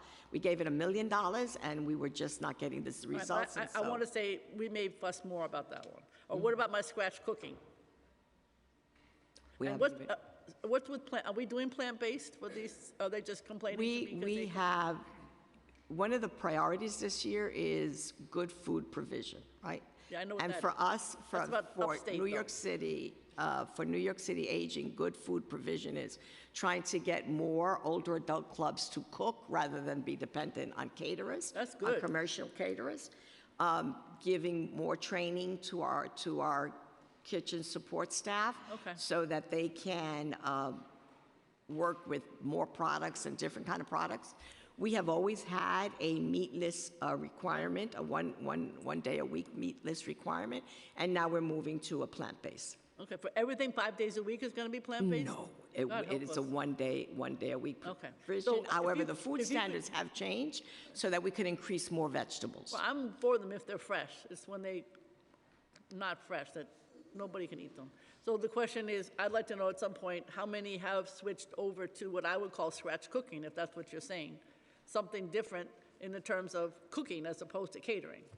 Can you get us back to the numbers? I will Not get now. you those numbers, but right now, we are trying to incent that. Okay, that's a good thing, Yeah. as far as I'm concerned. And then, do And they the have reason kitchen? we're doing that, I just want you to be aware of for the record, is because so many good programs are getting poor ratings because of the caterers' poor provision. Correct, I get complaints. Which is why we also started the commissary project to see if we can get more of our own older adult programs to cook and serve for their I'm colleagues. 100% for that. So if we could help with kitchens, if that's where they're, you know, we could help fund kitchens if, you know, I know there's issues, but if Yeah, there's that's what we space- learned during the pandemic. The more that we can cook for ourselves, the less dependent we are on. But sometimes you need a kitchen, it's just a warm-up, not a kitchen. So that's what Right. I'm saying, if we can help with that. I would love to see a list of, they have a kitchen, they're doing scratch, they'd like to do scratch, they don't have, you know, some kind of a breakdown. That would be helpful. I think you'd have We more can provide that for you. older adults in your senior communities if you have food that they want to eat. That would make it, people come for the food. Case management, what's the wait list? The wait list was 2,000, the last time it was about 2,000. It is now down to 945. Okay, and how much? 955. And what's the breakdown of case manager to client? Is there like an average, or is it something that? The average is, I believe, 75 per, the average is about 62. 62 clients. 62 All right, I cases have to to a check client. with my- I mean, 62 clients to a caseworker. What my friends are saying. Right. And what are we doing about age-friendly? I know it has many different meanings for different people. We do need more benches, there's no question. Age-friendly will never stop advocating for age-friendly. I know, but you can advocate, but then you have to actually do something. Right, and so that's the work that we're doing in the cabinet. Okay. That never will stop. Okay, but what are we doing?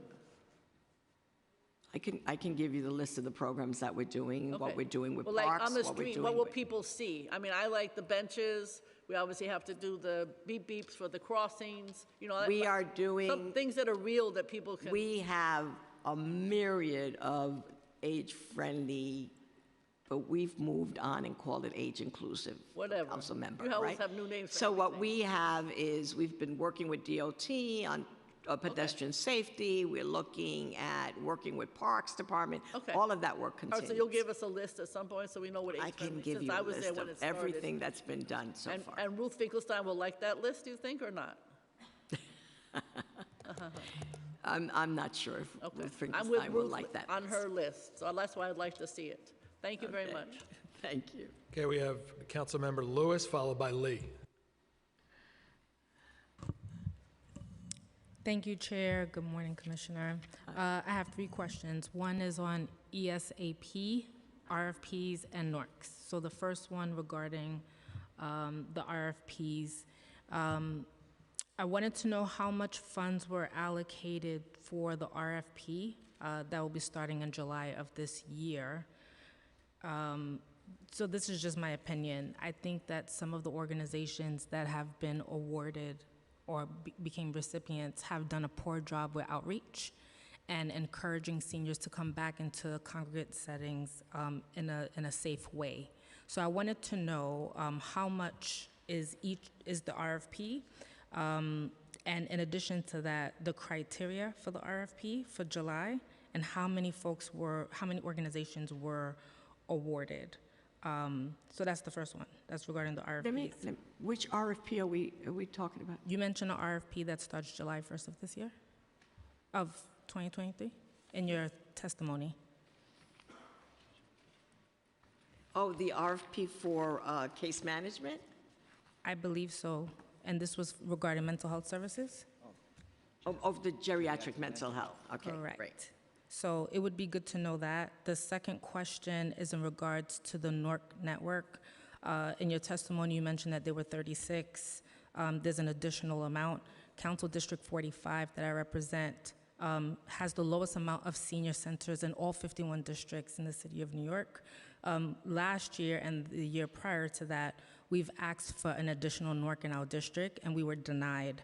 So I wanted to know of the amount of NORCs that would be coming in for FY24, if one could be granted to East Flatbush. Most of our seniors now go to other districts, Councilmember Barron and Narcissus District, which borders the Remsen Village neighborhoods of Council District 45. So it's unfortunate that seniors have to travel as far as going to East New York or to Canarsie for services, and that they're always being denied. Last question is in regards to the ESAP.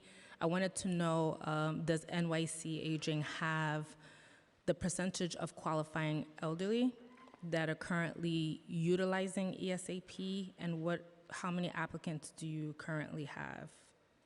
All right, Those are 3 questions. So I'll get you the list of the providers for the geriatric mental health. For the RFP? For the RFP, that were awarded RFPs, all right? And how much was allocated for the outreach component? That's really important. In geriatric mental health, we don't have an outreach component. You don't have so that's a problem. That's only in the older adult club contracts. Okay, so right? so we need numbers on the one that currently exists. Okay, But great. then you should be including on the geriatric component an outreach component for that. Right. We do have an outreach component, we're not giving them a separate amount of money. Okay. Right? So, in terms of the NORC, right, that RFP doesn't come out till 2024 for 2025, because we're under the contract now. So when we reissue that, we look at all of those requests that have come in, and you know that there's a whole process to become a NORC. So by all means, that's one that it will be marked as an area. I think there was 2 other areas that people were interested in. I think majority with Brooks Powers mentioned the same issue that we're addressing here. Right. All right, so that we could address that during this year in preparation for the next RFP. Got it. Right? In terms of ESAP?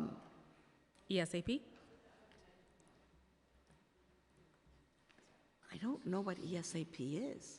Elderly Simplified Application Project. So you guys don't know what that is? Oh, No problem. I'm sorry. It's regarding SNAP benefits. Okay, that's HRA. Yeah, so I wanted to know what the coordination was like with HRA, how many applicants to Oh. current, yes. So sorry. It's okay. My- It's been a long morning. So, no, what we're doing with HRA as part of the cabinet, by the way, is looking at sharing data, right? You know that we're going towards a one-city approach, so that once you have one benefit, you can have all benefits. But what we're looking at right now, and we're looking at it with HRA as well as with HPD, is looking at data to make sure if you got this benefit and you're eligible for that one, you should get that one also. Right. So it's a lot of coordination to make sure that no one falls between the cracks.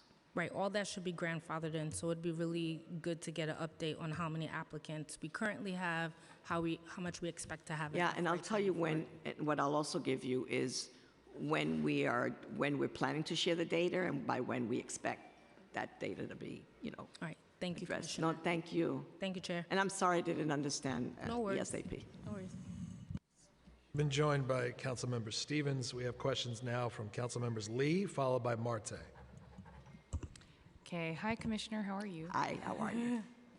Okay, just a few clarification questions. So for the case management, I know that you had said for FY24 it's about 35,000 clients annually. So does that, I'm assuming that includes the 6,000 to 7,000 HDM clients you were speaking of that may potentially have to Right. get readjusted. Okay. So then I guess my question is, because I know that you had mentioned, because I know this is going to be a tricky issue with the state on the Medicaid. So I know that you had mentioned before that there may be potential for the OACs to absorb those seniors because they need, but then I guess my question is, the requirements, the No, the eligibility. OAC won't be able to absorb those because Oh, I thought I heard you say that. Those are Okay. home-delivered meals clients. Right. So then my question, though, is if that's the case, so my question was based off that because I thought that you had mentioned that, but if not, then that's totally fine because the requirements I know are very different from the OACs as well as the HDM clients. And so I guess. Oh, I think what I did say, I'm sorry. I Okay. just don't want to confuse this anymore, any more confusing than what it is, right? I'm perplexing. If we have to, if we are allowed to continue those 7,000s, they're already placed in home-delivered meals. Right. So it wouldn't be an additional, right? Right. No, that I get. But then I guess my question is because the HDM qualifications and eligibility are different simply because it is Medicaid, then would the OACs, if they were to, let's just say, change some of their eligibility requirements, would they be able to maybe potentially onboard some of those seniors so that they're not losing meals? I don't see how. Okay. Because it's an HDM client. Yeah. And they wouldn't be able to go pick up their meal. You know what I'm saying? Right, 'cause those I are don't homebound, see right. how that would be possible. Okay. The Yeah, no- issue is, which goes back to Councilmember Brennan and Councilmember Hudson's, should the home-delivered meals demand increase, then that's a negotiation with OMB. Okay. Yeah, no, I just wanted to clarify that point because from my understanding, I agree that they wouldn't be able to get transferred because they are homebound. So I just wanted to clarify that.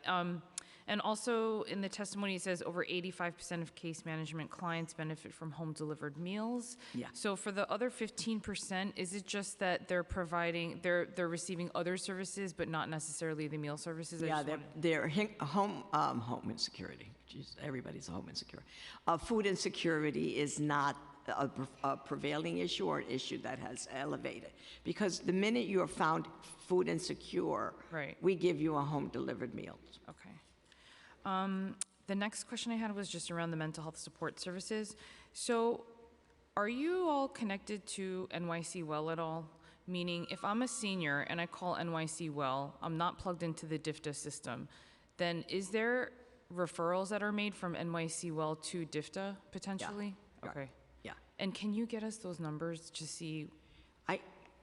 The numbers that are referred, sure, I can give you that. But I always encourage everyone to use the Aging Connect number, because you get a live person who can help you, and an aging specialist who helps people navigate. Yes, no, I totally agree. But I guess if I'm just seeing the advertisements for New York City Well on TV, I may call that instead. So I guess my point is I just want to make sure that whichever point of contact or entry they come in from, Yes. they are getting plugged into you guys for Absolutely. services. Okay. Absolutely. And I'll provide you with the numbers currently that we're looking at as a referral. Okay. And then the 6.4 million that's budgeted for the geriatric mental health program, are those mostly just the contracted dollar amounts that go to the outpatient clinics that are partnering with the OACs?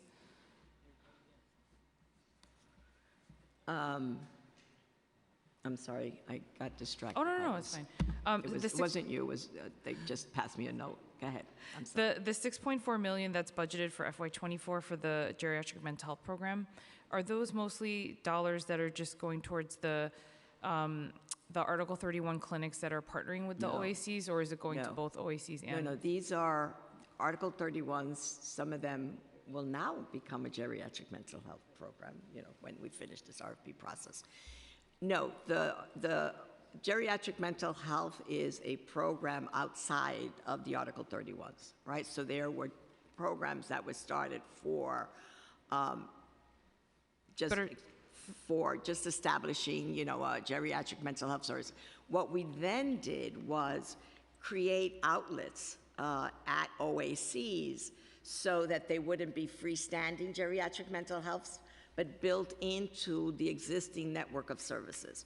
And so what we have is those geriatric mental health centers have to have a site in an older adult club. Right. No, but and correct me if I'm wrong, but I thought that some of those sites have partnerships between the outpatient clinics as well as the OACs. Oh, yeah, correct? some of them could have both.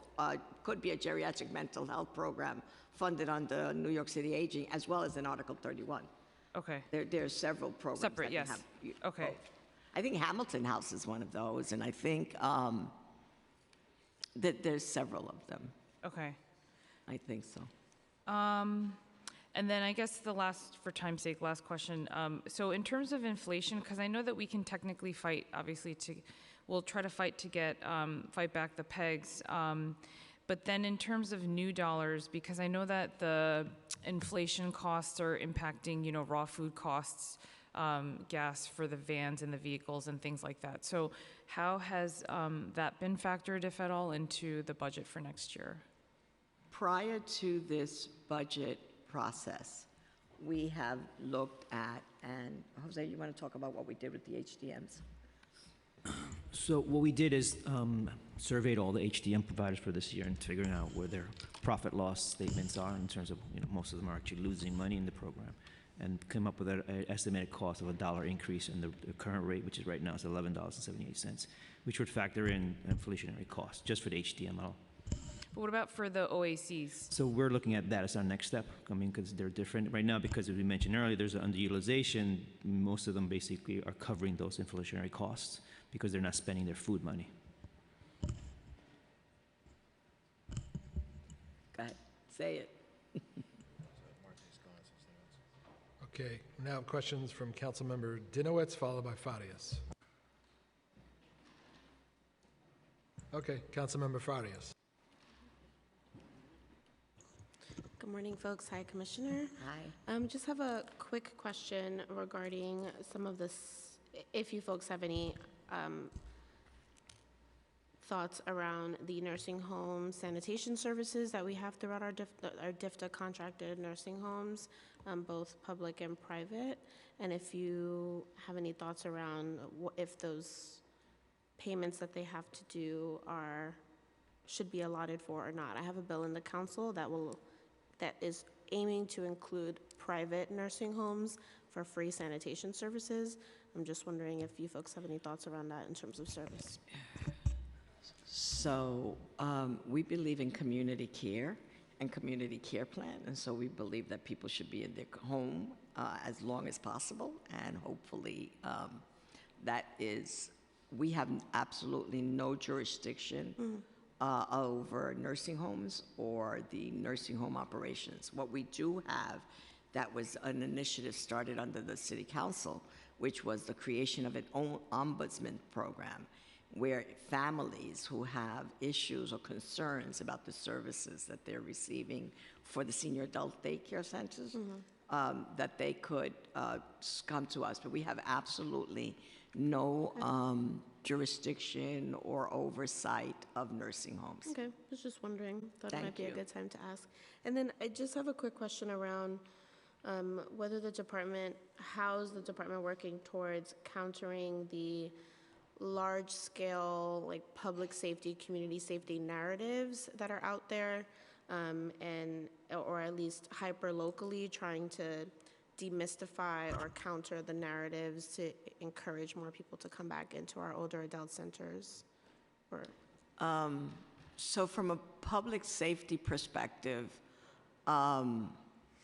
we're constantly, advertising and supporting all the work that we do around elder abuse and elder crime, right? The one thing that we're doing from a public safety perspective is working with these intergenerational programs in NYCHA settings, basically creating community building teams between older adults and younger adults, and so that they can have a presence and a relationship within NYCHA facilities. In terms of the other public safety issue, which is pedestrian safety, which is a big issue for us, we work very closely with DOT and looking at those those communities with high concentration of older adults, and making sure that we are putting in as many traffic calming and traffic safety devices possible. And there's a plan to roll that out. Currently, what we're doing with DOT is doing what we call community audits, where they're taking older adults or working with DOT personnel and saying, these are the things that we need in our community.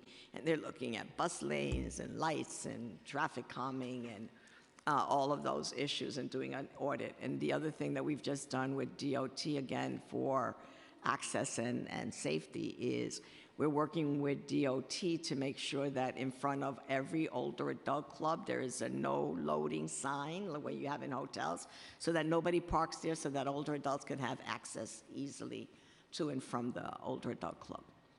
And sorry, just a final thought on DOT. My office has been working really hard with trying to push back on some of the bus redesigns that have removed our bus stops that are adjacent to some of our senior centers or older adult centers, or just NYCHA campuses where we know we have an aging population.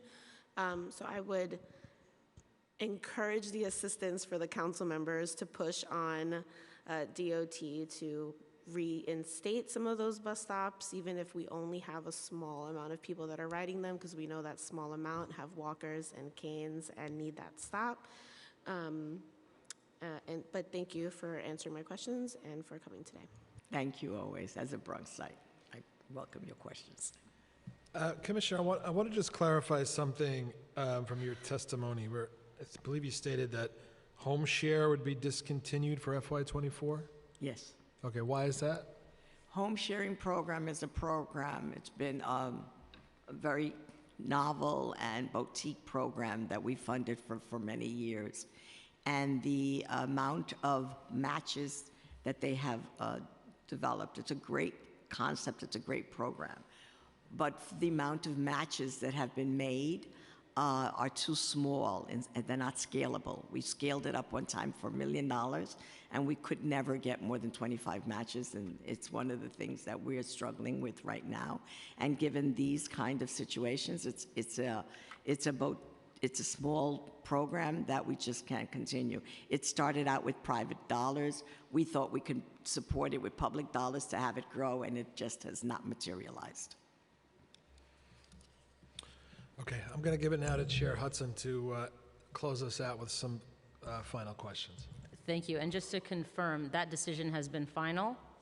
Yes. Or, okay. We've learned that the RFP for case management agencies has recently been canceled. Why was it canceled? We had made provisions in that RFP to look for, to encourage the support of partners in communities of color and to expand the number of contractors. And we also were looking for more opportunities in, to expand the number of contractors so that they can reflect the community. The response was thin, and so what we've done is decide to extend the contracts as we have them, go back and look at other ways that we could try to achieve our goal of racial and ethnic parity and expansion, and we're going to reissue it. Okay, when are you going to reissue it? Well, we're hoping to reissue it sometime before the end of the year. Calendar year or fiscal year? Calendar. Okay, thank you. There'll be. We'll have to review what was in that RFP that didn't quite say that as clearly as I should have and could have, so that we can get the response from the affected communities that we're looking for. Okay. There'll be a new RFP for home-delivered meals in fiscal 2024. Can you share the parameters or criteria for this new RFP for HDM? We're using all of the knowledge and experience that we're getting now in terms of HDM and some of the changes that we've made to reflect that. We're also looking at the demographics. You know, do the catchment areas have to change? Should we create new catchment areas? Should we create smaller catchment areas or larger catchment areas? So we're looking at the demographics across the city to make sure that that is also included in the HDM.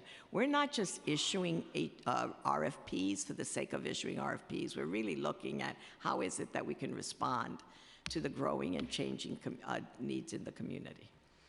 When will you release that RFP? When will you release it? Around, I think that's September, October. That's for the following year. It takes us about 6 to 8 months prep. Okay. And how many years will the new contracts be for? 3 years with, well, it's a 3-year contract with renewed every year, so we built in a performance provision in them. Okay, and will there be any increase in reimbursement rates given high inflation? Oh, it's one of the things that we'll look at in terms of assessing where we're at. We have just did so that. Likely? More than likely. More than likely, I'll take that. Yeah. Okay. Okay, I want to shift slightly. We've heard that the PEG at the Department of Parks and Recreation may impact programs for older adults, things like discounted rates and special hours. Is NYC Aging aware of a PEG impacting older adults programs at Department of Parks and Recreation? We were just informed of those PEGs, and we will, you know, Parks Department is part of the cabinet, and so we will have a discussion with them and see if there's, you know, ways that we could work together to ensure that services to the older adult are not diminished. Okay, so is that, or I guess, what is your assessment of the impact? Do you have that, an assessment of the impact, or? No, I don't know exactly what they are, and so I won't be able to opine on that. Okay. And do you usually work, I know you said they're part of the cabinet, but do you usually work with parks on any specific programs targeted to older adults? Sure. We work with most of the agencies that impact older adults. have for years. What the cabinet does is give us a structure, and we accelerate the support and conversations. Okay. In your testimony, you mentioned $8.1 million going to a caregiver program. How much is going directly to caregivers? These are all informal caregivers. We don't pay caregivers. I know, but to the programs and services specifically for caregivers, like versus staff or, you know. Oh, I can give you that information. You said you can? I will give you that information. Okay. Okay. I don't have it with me right now. Okay. Give me 1 second. 8.1, all of it goes. 8.1, all of it goes to the providers. No, she mentioned the 8.1. She wanted, but it all goes to providers. There's no staff. Councilmember Brooks Powers? No, but it's providers have staff. I just wanted to clarify my comments earlier and just get feedback. So the RFP for Robert Couch would have called for $400,000. And so in terms of this budget, going back to the original question, because there were technology challenges from the RFP, while I know that DFTA has baselined $100,000, it still leaves the balance of that gap. So there are senior centers that are unable to sufficiently staff up as a result, as well as feed the seniors in these programs. And so I wanted to know, will this budget account for that to make up for that gap, understanding that these senior centers rely on the funding from DFTA to be able to keep the doors open and provide those services? We have and will continue to monitor situations across all of the programs. You know, we talk to the programs regularly. If there is a major gap where services are not being able to be addressed, we'll work with them on that. But, you know, we talk to programs all the time. Can I make a commitment here that we will fund every service gap that exists? No, I can't make that commitment. What I do commit to is that we continue our partnership with OMB to look at where the service gaps go, and rather than we look at them as a whole and start trying to address those, which is how we were able to address that one of the shortfalls at Robert Couch. The challenge is, we spoke about this during the pandemic and said that, you know, we were fearful that some of the providers, because we were hearing a lot of these complaints and concerns throughout that process, which we spoke about in oversight hearings as well as budget hearings. And so did DFTA not take into account that there could be some of these programs that fell through the gap but needs to still be able to provide these services? That's one, but more importantly, does this budget in fiscal 24 provide enough room for the agency to meet this gap need? Because if not, these programs will not be able to have sufficient staff and will have to scale back services significantly. And as the city is opening up, a lot of our seniors are depending on their senior center to be able to have a nourishing meal each day. Council member, I'm not sure how I could answer that, other than to say that we work closely with each one of the older adult clubs. We have contracts with each one of those older adult clubs. Those contracts will be in place for 2024. And should there be needs that come up, additional needs that come up during this 2024, we will then look at those and start addressing those with OMB. All right? That's the contracts that we have. Those are the provisions that we've made, and we will work closely with each one of those centers. I've not heard that Robert Couch still has a problem. They do, and I made sure I went to go and reconfirm. Thank you. I will make sure. Gap. I totally respect that, and I will go make sure that we look at what Robert Couch is saying, what their need is. But what we have right now is the contract that we have, and then we can always go to OMB and start saying, you know, this is where we're having a real challenge. Yeah, so as we negotiate this budget, I implore on you in your advocacy with OMB to make sure these gaps are met, because this is something that we foresaw was going to be a problem, and then now we're like over 2 years later in the game, and we're faced with real challenges where our seniors and communities like Southeast Queens are not going to be able to get the services that they need. Thank you. Chair Hudson? Thank you. I just wanted to make one last statement on the record as we close out today's hearing. And first, thank you all for your time and your testimony today and answering our questions. I do want to just remind us that the older adult population is going to increase by 25% across the state by 2040, and by 40% in the same time frame here in New York City. And I can't say it any more plainly than we're just not doing enough to support older adults. I think eliminating a program like the Home Share program at a time that we have a housing crisis, where it's a program that provides more housing opportunities and options, for folks, is disappointing. And the council has certainly laid out a strategy and a plan for how we know we should be addressing the needs of older adults. I was disappointed to see that none of those investments that the council called for were in the executive plan.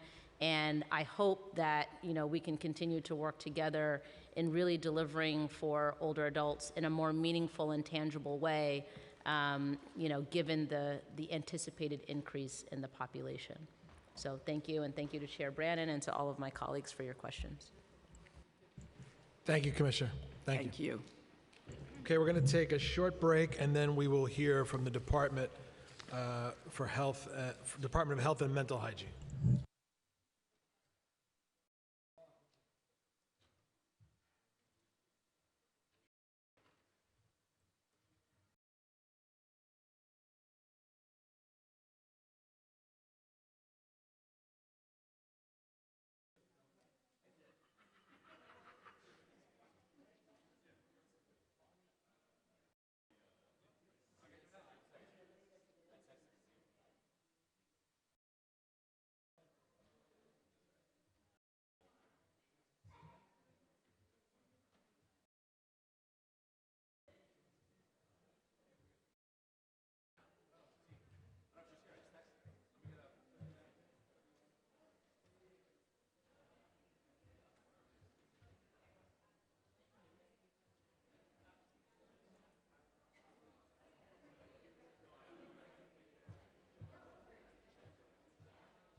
give it to them directly or put it on his ask when it's empty?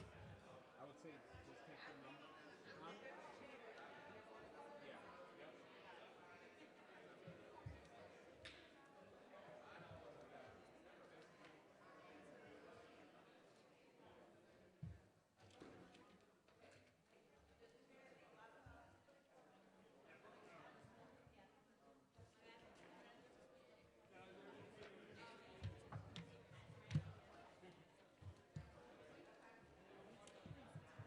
Yeah, we have to take all everything out.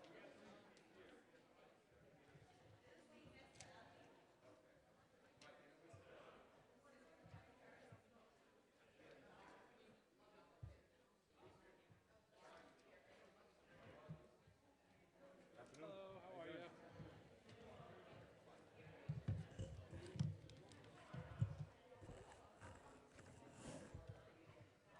The king and his queen. Actually, do you want this? You're welcome. I was feeling awkwardly high. Awfully high. I was like,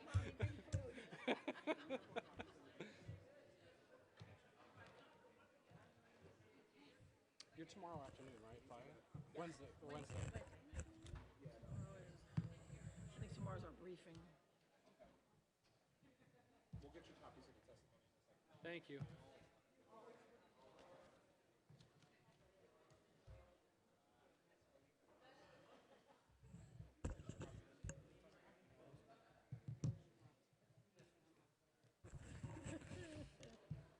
Well, at least he knows I'm not going to ask about the vaccines.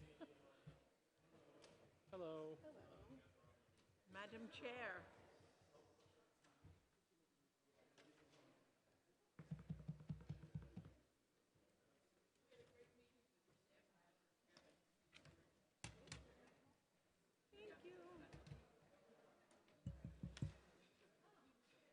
Thank you.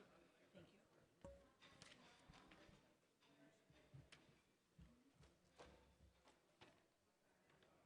I don't really have anything for him either. Like, This is aging. this is this is aging? This is aging. No, this is the aging testimony. This is aging testimony. Yep. No worries. Yeah, we need more. This is because they're doing 3 committees at once. The woman with the half black, half white hair in the audience there to your left, she's had so many hearings. Yes, I see her at a lot of stuff. She's an artist. Is that what she I've is? seen her on New York One, like the highlighted. She's not a Cruella DeVille, like, wannabe or something? I don't know. I do believe I've seen her on television. I mean, because her hair is so unique. Should I go up to her and say, do you have a Dalmatian fur coat? She'll say, yes, I do. I mean, I know how hard it is to keep my hair one color, this color. I can't imagine, like, the preciseness of That's pretty doing precise. that. Yeah. So Calvin said he has, as long as they acknowledge him, he sits up in the balcony. I'm like, why not here in the front? I like the balcony. That's too funny. He He told me is- he's not staying. Well,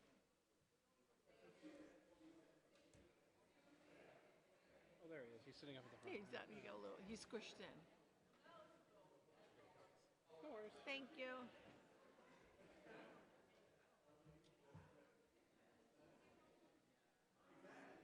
Hello.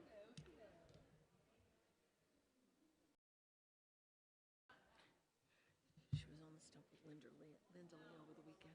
Oh.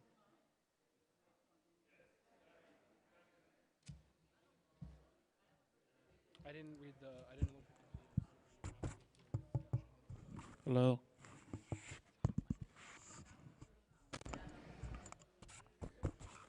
Hello.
Okay, good afternoon. Welcome to the final executive budget hearing for the day, day 5. We're focusing on the Department of Health and Mental Hygiene.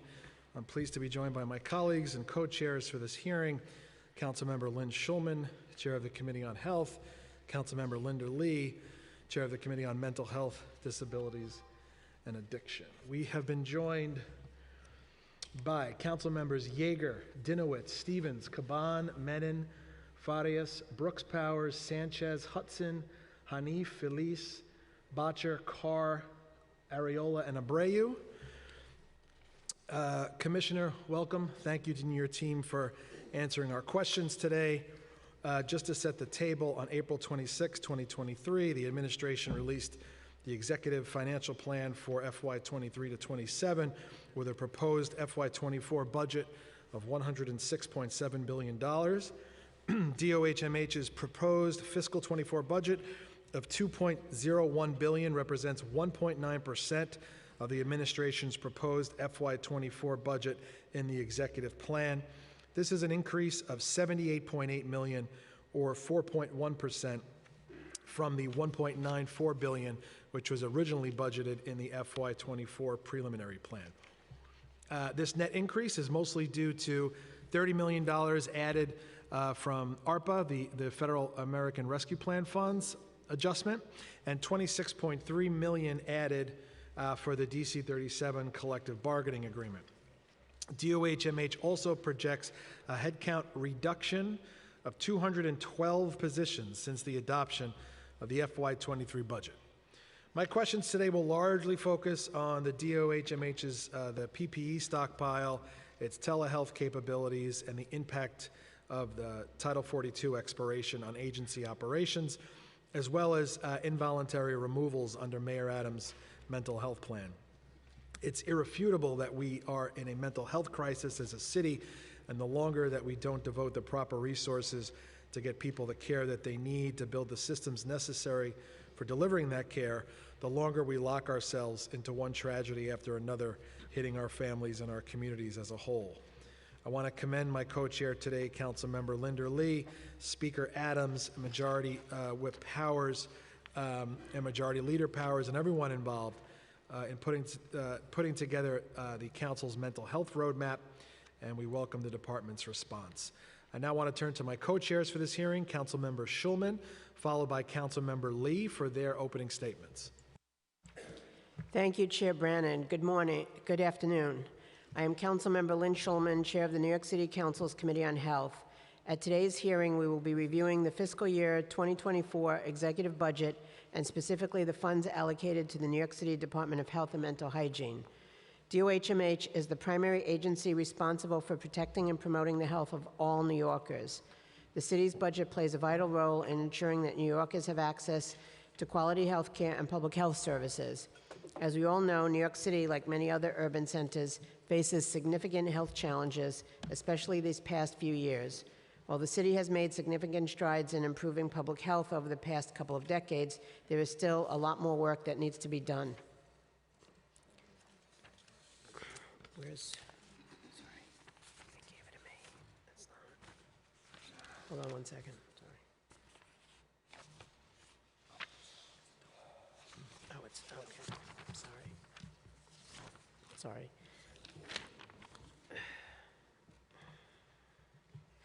That is why I'm particularly concerned about the reductions to DOHMH funding in the executive budget, specifically related to disease prevention and treatment and early intervention services, as well as the elimination of DOHMH positions, considering that most, if not all, city agencies are experiencing a staffing crisis.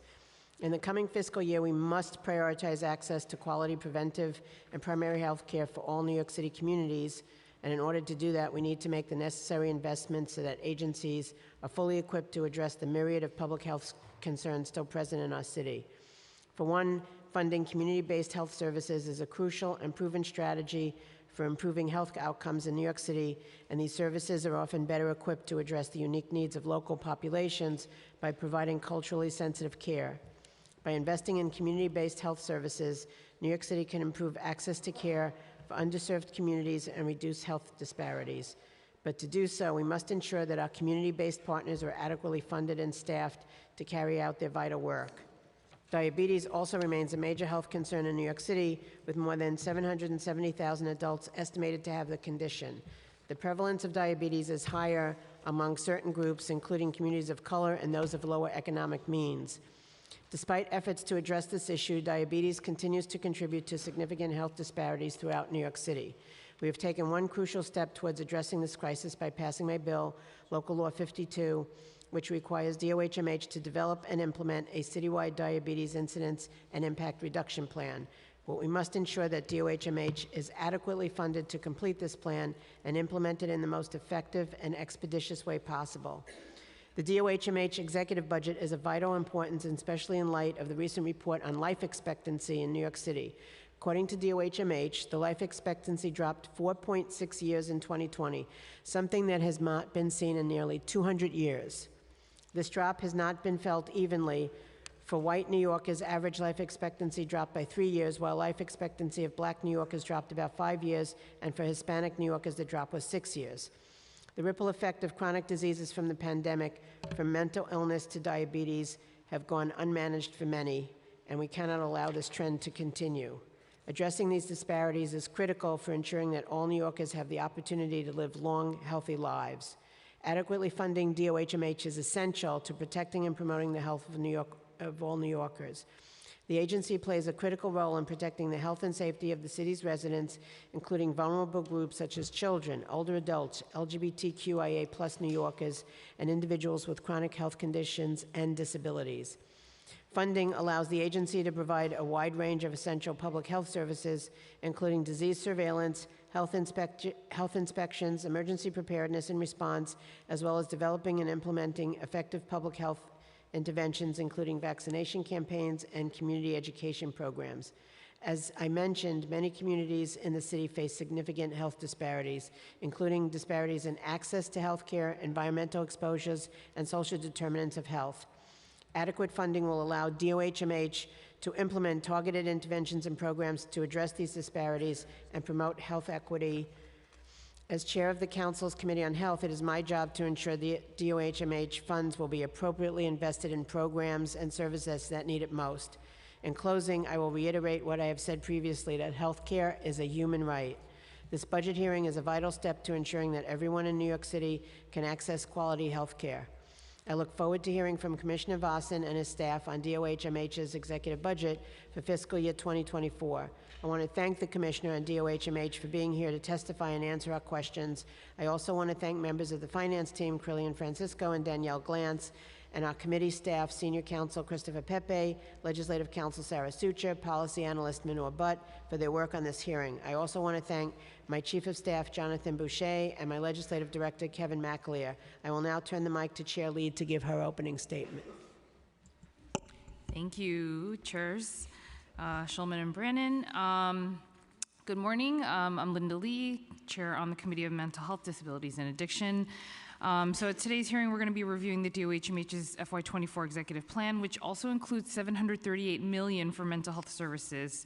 And as we all know, we are in a mental health crisis, have been for some time, which is why Speaker Adams and I announced last month the release of the Council's mental health roadmap, which outlines specific legislation, budget requests, and state advocacy related to strengthening our existing mental health care infrastructure.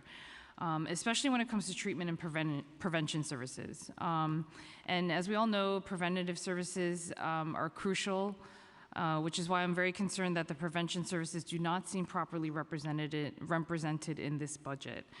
And we need to make sure that all the groups on the ground that are providing these services get the adequate funding that they need, especially the COLAs, which I know many organizations, not just the human health providers, but many organizations across the city are relying on an increase in the COLA. The requested is a minimum of 6.5%. And instead the state is given 4%, which is still too low to properly support these groups. And for services provided for our city agencies, it's difficult to understand how these agencies can carry out their work when there are literally hundreds of vacancies. That is why the constant and chronic vacancy reduction pegs are so concerning. And these pegs will apparently only cut positions that either have been vacant for a long time or were never filled. But considering the high number of vacancies across all city agencies, I'm deeply concerned that this reduction of non-essential positions will actually further affect the provision of services over time. And finally, I'd like to address the increase in funding for the Be Heard program, which is our favorite topic in the executive budget. Be Heard was allocated $27 million to provide expanded services in the Bronx and other high-need neighborhoods, despite pushback from many nonprofits and organizations that argue that this program is not effective in helping New Yorkers undergoing an acute mental health crisis. And 1 out of 4 calls are not adequately answered by Be Heard teams. And that is why I look forward to questioning the administration on where in this program the increase in funds will be allocated to, considering that there is much concern over the fact that many of these calls end up being routed just to police. And also I know that in the past it was due to vacancies in the positions, which is why it wasn't at full capacity. And I know that in the previous hearings you've said that the hiring has ramped up, so we look forward to hearing more about that today as well. So in closing, I'd like to reiterate my earlier point that to address this mental health crisis, our city needs to invest in our existing infrastructure of mental health care, whether it be expanding capacity and number of crisis respite centers or increasing the number of IMT and ACT teams operating in New York City. I want to thank Commissioner Vassan and your team for being here today, and also want to thank our finance team, Krillian Francisco, Danielle Glantz, and Alicia Miranda, as well as our committee staff, legislative counsel, Sarah Suture, and senior policy analyst Christy Dwyer, both of whom have awesome and very knowledgeable experience in this area. So I will now turn it back to committee counsel to administer the oath. Thank you, Chair Lee. I'm now going to turn it over to Mike Toomey to swear in our witnesses. Good afternoon. Raise your hands, please. Do you affirm that your testimony will be truthful to the best of your knowledge, information, and belief, and you will honestly and faithfully answer council member questions? Commissioner Vassan? Yes. Chief Financial Officer Anderson? Yes. Thank you. You may begin. Okay. Good afternoon, Chairs Brannon, Schulman, and Lee, and members of the committees. I'm Dr. Ashwin Vasan, Commissioner of the New York City Department of Health and Mental Hygiene, joined today by our Chief Financial Officer, Aaron Anderson, and members of my senior leadership team. Thank you so much for the opportunity to testify today on the department's executive budget for fiscal year 2024. Before I turn to the department's FY24 executive budget, I want to acknowledge that last week marked the end of the federal public health emergency for COVID-19. Despite the end of the emergency declaration, COVID-19 is indeed here to stay. And I want to ask for your help in ensuring that your communities know how to continue to access the tools that will keep us out of the hospital and safe from severe COVID-19 complications and outcomes. These include how to get tested and access to treatment if you test positive, when to wear a mask, and where to get vaccinated so you can stay up to date with the best protection from COVID-19 available. My team will be sharing a social media toolkit with your offices in the coming days, and I would greatly appreciate your support in amplifying these messages to our fellow New Yorkers. The end of the public health emergency also highlights the lack of sustained, stable resources for public health infrastructure. Over the last 3 years, the city received billions of dollars from the Federal Emergency Management Agency and through supplemental grant funding from the Centers for Disease Control and Prevention to the Health Department. This money enabled the city to set up public health clinics in all 5 boroughs, establish the largest contact tracing program in the country, enhance our disease surveillance system, including establishing a wastewater surveillance program, and provide vaccination and other support to congregate settings, including nursing homes. Some of the funding streams to support this work have already ended, and the remainder will expire over the next 2 years. We are assessing the implications this will have on services New Yorkers have come to expect from the health department and from our city, and will continue to advocate to the federal government to invest in public health infrastructure of this country, including localities, to meet these elevated expectations. Moving forward, we must give local health departments like ours, our first lines of defense, everything they need to protect and care for people so that our city is a healthier place for all and more resilient for future public health emergencies. And in the absence of additional federal support approved by Congress, the expiration of the emergency support raises the questions of what will states and cities do to continue to support our core public health infrastructure for the next health emergency. The end of the public health emergency also does not mean that we're returning to the status quo prior to COVID-19. The pandemic only exacerbated existing health inequalities, and we're seeing a very concerning drop in life expectancy in New York City, not only because of COVID-19. The Health Department is leading the city's response by developing evidence-based strategies and directing resources to equitably address health challenges that are leading to shorter, lower quality lives and deeper health inequalities. Turning to the department's FY24 executive budget. The department has approximately 7,000 employees and an operating budget of $2 billion for fiscal year 24, of which $933 million is city tax levy. The executive budget added about $21 million in CTL to the department's FY24 budget for new needs. The department also recognized $29 million CTL in savings in the executive budget through revenue maximization and PS and OTPS efficiencies.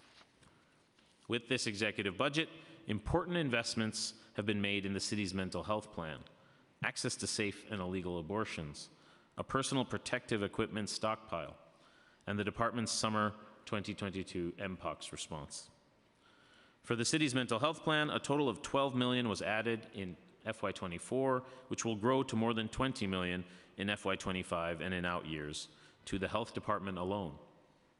This funding reflects a shared commitment in the city's mental health system and will leverage important investments made by the state in its FY24 budget, as well as mental health investments made across other city agencies and our public hospital system. With the executive budget, we're creating a new front door to the system for young people through a digital mental health program for NYC teens to access mental health services more easily and quickly, and that links to site-based care in schools and in the community as a part of a continuum of services. Since we launched the mental health plan in March, we have consulted with teenagers, community providers, and other stakeholders to ensure that we're creating a digital mental health model that will best serve New York City teens. This service will be universally accessible and offer our young people a lower barrier option to quickly connect with a mental health professional when they need support. This service will not be a replacement for therapy should someone need higher level support, an important request that was raised by the teenagers we consulted themselves. We are underway in identifying a service provider and on track to roll out this program next school year. Additionally, for the mental health plan, new investments are being made to support New Yorkers with serious mental illness. In coordination with the State Office of Mental Health, we're developing an access hub, which will break down in plain language the array of mental health support options and referral sources for people with SMI and their families and providers. We're also expanding the capacity of our clubhouses, one-stop facilities for rehabilitation, treatment, and other services, to provide safe and supportive communities for people with SMI that can reduce hospitalizations, homelessness, and criminal legal system contact, while expanding employment and educational opportunities and improving health and wellness. During fiscal years 22 and 23, New York City clubhouses have enrolled more than 1,000 new members, and this ongoing growth demonstrates a clear demand for these services as a key pillar of our community mental health system for people with SMI. And finally, as a part of the new investments in mental health, the department will be developing a new initiative to address maternal mental health during pregnancy and after childbirth for residents in the city's Task Force for Racial Inclusion and Equity neighborhoods.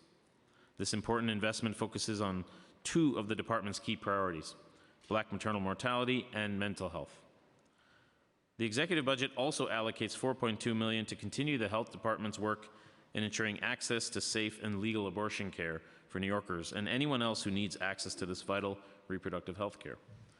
With this funding, we will continue to provide medication abortions at the department's sexual health clinics and operate the New York City Abortion Access Hub, which will provide confidential help in providing an abortion provider, in finding an abortion provider, scheduling an appointment, getting financial assistance, and finding transportation and lodging and marketing these services in New York City and in other jurisdictions. As we transition out of the emergency phase of the COVID-19 pandemic, the health department is focused on ensuring that we are response ready for whatever may come next, whether it be responding to an isolated outbreak or a larger citywide incident. This means ensuring that the city maintains rapid, unfettered access to ventilators and critical, hard-to-source PPE for our healthcare partners in times of emergency, and reducing our overall dependency on external partners who were unable to provide these resources New York City needed in the early weeks of COVID-19. Included in this broad effort is purchasing medications for first responders in the event of a bioterrorist attack, and increasing the city's capacity to receive and distribute medical supplies from our state and federal partners. The executive budget invests $2.4 million in FY24 in the creation of this program and $1.5 million in out years to maintain it into the future. Finally, the executive budget allocates $33 million to reimburse the health department for the costs that were incurred during the 2022 MPOX response. Moving to the state FY24 enacted budget, I'm extremely frustrated and disappointed that the governor and state legislature did not restore the state's contribution to public health funding in New York City, also known as Article 6. As discussed at our preliminary budget hearing, this is a loss of $90 million in state revenue that would directly benefit the health of New York City residents. It continues to trouble me that at a time when we should be investing more, not less, in our public health infrastructure, that the state has chosen not to give back tens of millions of dollars in support to New York City's communities that would make our city a healthier place to live for all. The state has an obligation to support the health of all New Yorkers, and that includes people who live in the 5 boroughs. I'll continue to make this argument in Albany, and I hope that you will use your platforms to do the same. As I wrap up, I want to thank the staff at the Health Department for their steadfast commitment to the health of this city. I'm confident that we have the team and the tenacity to make this city healthier. I also want to thank Mayor Adams for the resources dedicated to the department in his executive budget and for his continued commitment to public health. Thanks to the Speaker, chairs, and members of the committee for your partnership and dedication to the health and well-being of New Yorkers, and I'm now happy to take your questions. Thank you, Commissioner. Just a note, we've also been joined by Council Members Brewer, Krishnan, Narcisse, and Powers. I want to be quick because we have a lot of members here, including the chairs, who want to ask questions. First, about the PPE stockpile. The FY24 executive plan included $3 million in 24 and $1.8 million in 25, and the out years for a citywide effort to ensure the PPE necessary for any future health emergencies. In February, there were several articles published revealing that it's about $225 million worth of COVID-19 protective gear, including ventilators and face masks that were never used and were ultimately auctioned off for $500,000. What's the plan going forward so that doesn't happen again? And what did we learn during COVID to do it better? Hopefully there won't be a next time, but if there is a next time. Yeah, thank you for the question, Chair. We absolutely are learning the lessons from COVID, and part of that lesson is that a static stockpile of commodities that we just accumulate and left sitting on the shelf isn't the way to go about creating a permanent stockpile. Rather, this is about forming contractual relationships with suppliers in advance to ensure that New York City is prioritized in the creation and distribution of supplies, key supplies, whether it be N95, masks, gloves, meds, vents, the next time, if there is a next time, there is a public health emergency of different kinds. This also includes prioritizing medications for first responders, another thing that was really challenging in the early days of COVID and continued throughout. So this is less of us purchasing a large volume of commodities that then run the risk of expiry, and rather, how do we form the a priori agreements, mechanisms, funding, and contractual vehicles so that we can move quickly and rapidly the next time we have to scale this up. It's also about dedicating space to do so. That makes sense. Telehealth, $1 million was allocated to DHS, Department of Homeless Services, as a new need for mental health telehealth services for children and family shelters. Could you tell us what role DOHMH is playing in those services? Thanks for the question. This program was included in our citywide mental health plan, and it is a program run by DHS exclusively, so I can't really speak to the vagaries of the program itself, but connecting families in shelter to a wider continuum of care, whether it be in communities, in our public health care system, or otherwise, is crucial to connecting the dots. And we know that the disproportionate burden that families in shelter face, particularly children in shelter face, from their circumstances of houselessness. And so we think this is a great program to get off the ground. I can defer to my colleagues in DHS about the specific operations, but we are very focused on ensuring that it's not siloed, but rather well connected into our community systems. There is a additional $9 million allocated in the executive budget to launch a school telehealth mental health program. Is that all part of the same program, or is that separate? It's a separate program for us to work with a vendor to create a front door, a digital front door for young people to access low barrier, low touch care on demand. So without an adult mediating the relationship, what can they do in a digitally native way to get access to care? And then if they need higher level care, to reach a provider that says, okay, maybe you need to have someone see you inside your school or in a site-based, community-based setting. Similar to the DHS program links to those same community providers, so it's all a part of an ecosystem. It's just a question of where we are contacting the person first and what's their front door to the system. I guess I want to ask what we think the $9 million is expected to yield, but I think the larger question is, has there been discussion around how to quantify results on mental health programs, right? It's not like filling potholes where you can say, okay, that person's cured. It's an ongoing thing. So how do we quantify if we're putting millions or billions into mental health that it's actually working, that we're getting results? It's a great question, Council Member. Number one, there are approximately 350,000 high school age students in New York City, high school age teenagers. The point of this proposal, this digital mental health hub, is to ensure that every single one of them, should they need it, has access on their terms. So that it's really creating a digital universal access front door. And then some subset of those young people will need care, maybe even higher level care, and to ensure that it's well connected. So some of the ways we track metrics are uptake, initial uptake, satisfaction with the interaction if it occurs in a closed loop, or referrals to higher level care. But I will say this, there are programs like this launching all across the country. The state of California just signed up for a massive $120 million implementation of digital mental health for high school age kids. The evidence base is growing, and we are learning. Why are we doing it this way? Because the need is immense. The need is immense, and we've never faced a youth mental health crisis like we've had. So we're learning as we go. I don't think you'll find anyone that disagrees. I just think it's important that we have some sort of metric to quantify our results. I have two more things, and I want to turn it over to Chair Schulman. Title 42, can you tell us, with the COVID federal emergency ending last week, I guess, May 11th, what specific services we're hearing, the last week of hearings, we're hearing basically there isn't an agency in the city that isn't somehow touching the asylum seekers right now. Can you give us a breakdown of what DOH-MH is involved in and how much money is being spent?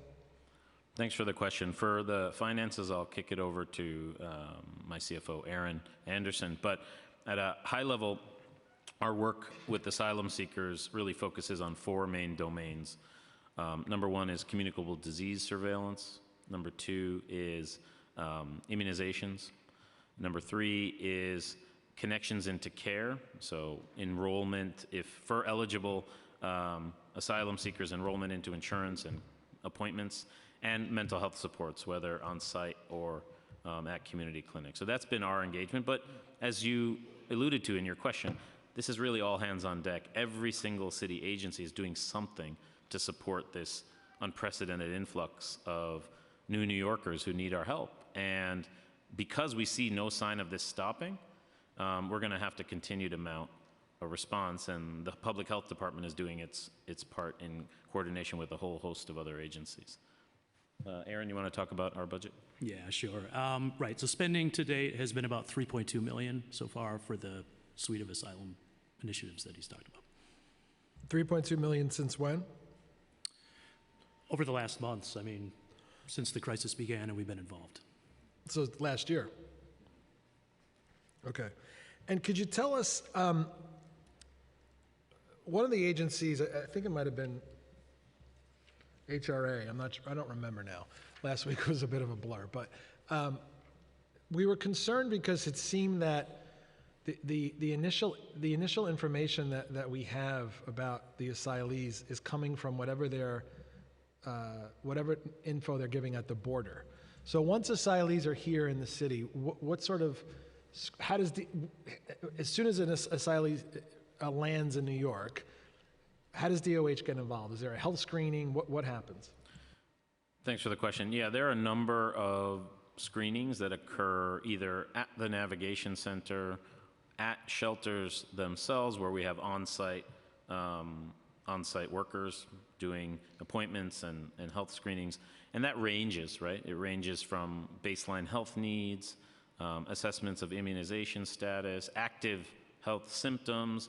Often we see a lot of families traveling with small children, so needs for the child.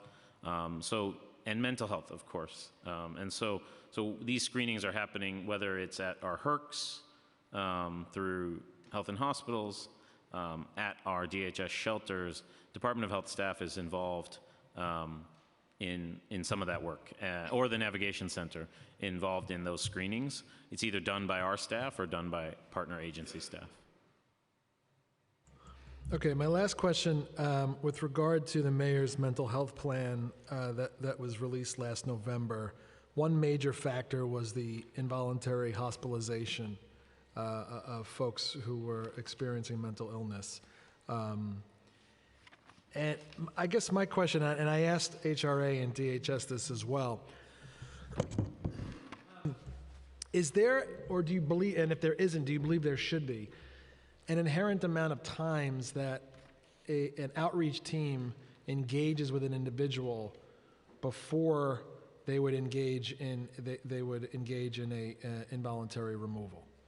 Because we hear stories about outreach teams going out to folks dozens of times, hundreds of times, whatever it is. At what point do you say, okay, it's time for a removal? Thanks for the question, and I think you're getting to something that's kind of the embodiment of why this work is so difficult. Building trust, engaging people over time, coming back and coming back and coming back, never leaving, is extraordinarily difficult work. It requires extraordinarily special people who want to do that every single day. We're lucky in this city to have hundreds of people who want to do this work, if not more. I can't answer your question precisely because I think it's so variable based on each situation, the number of times someone should be contacted before a removal. That's an extraordinarily hard question to ask. But I can say this, in the effort to launch a concerted subway outreach program, to focus in on the needs of people experiencing street homelessness and mental illness, we've seen the number of people voluntarily leaving our system, going either into shelter, hospital, care of other kinds, respite, increase dramatically. And that is a testament less to whether it's some mandate about enforcing state law, but more to a testament to the fact that this administration and the mayor has said from the beginning, we're not going to walk away. And that's, I think, it's a hard but wonderful thing to say we're not going to walk away. And it leads you to these very tough choices. Last question. I mean, do you think that there should be an amount of times? Like I said, I think it's really difficult to put a number, a cut point. I think it's down to what the clinician, the outreach worker, and the team is seeing in the field at the moment. And no one can really be in their shoes as they're witnessing someone in need. All we can do as legislators, as administrators, to give the best guidance and support possible to ensure that they have everything they need to do their jobs well, and then to also collect their experiences from the field and use it to improve our programs. Okay, thank you, Commissioner. I'm going to turn it over to Chair Schulman. We have also been joined by Councilmember Osei on Zoom and Councilmember Velasquez. Thank you, Chair Brannon. Thank you, Commissioner, for everything that you do, and I know that you're very deeply engaged and involved with the care of New Yorkers, and it's difficult. So, one, I just want to go back very quickly. Thank you for acknowledging that COVID is not yet over, like we're going to be living with it, but one quick question that I wanted to ask. In your testimony, you talked about the social media kit where people can get tests and everything else. Are you talking about free tests and free vaccines? Is that, you didn't say free in your remarks. That's why I'm asking the question. Understood. Thanks for the question, and good to see you. Look, I think with commercialization of vaccines, tests, treatments over time, not immediately, but over time, we are going to ask New Yorkers and Americans to rely more on the routine health system. And the routine health system has its challenges for people in particular who don't have insurance.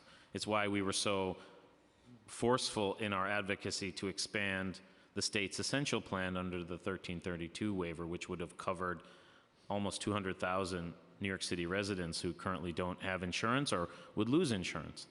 That said, our safety net systems, our public hospital system, our federally qualified health centers, our community health centers, provide that free or extremely low-cost safety net that New Yorkers rely on for so many health conditions. And the department is committed to ensuring that those services continue to be accessible, but I'd be remiss if I said it would look and feel exactly as it has over the last 3 years, because we have fundamental flaws in our healthcare system and the way we deliver healthcare in this country.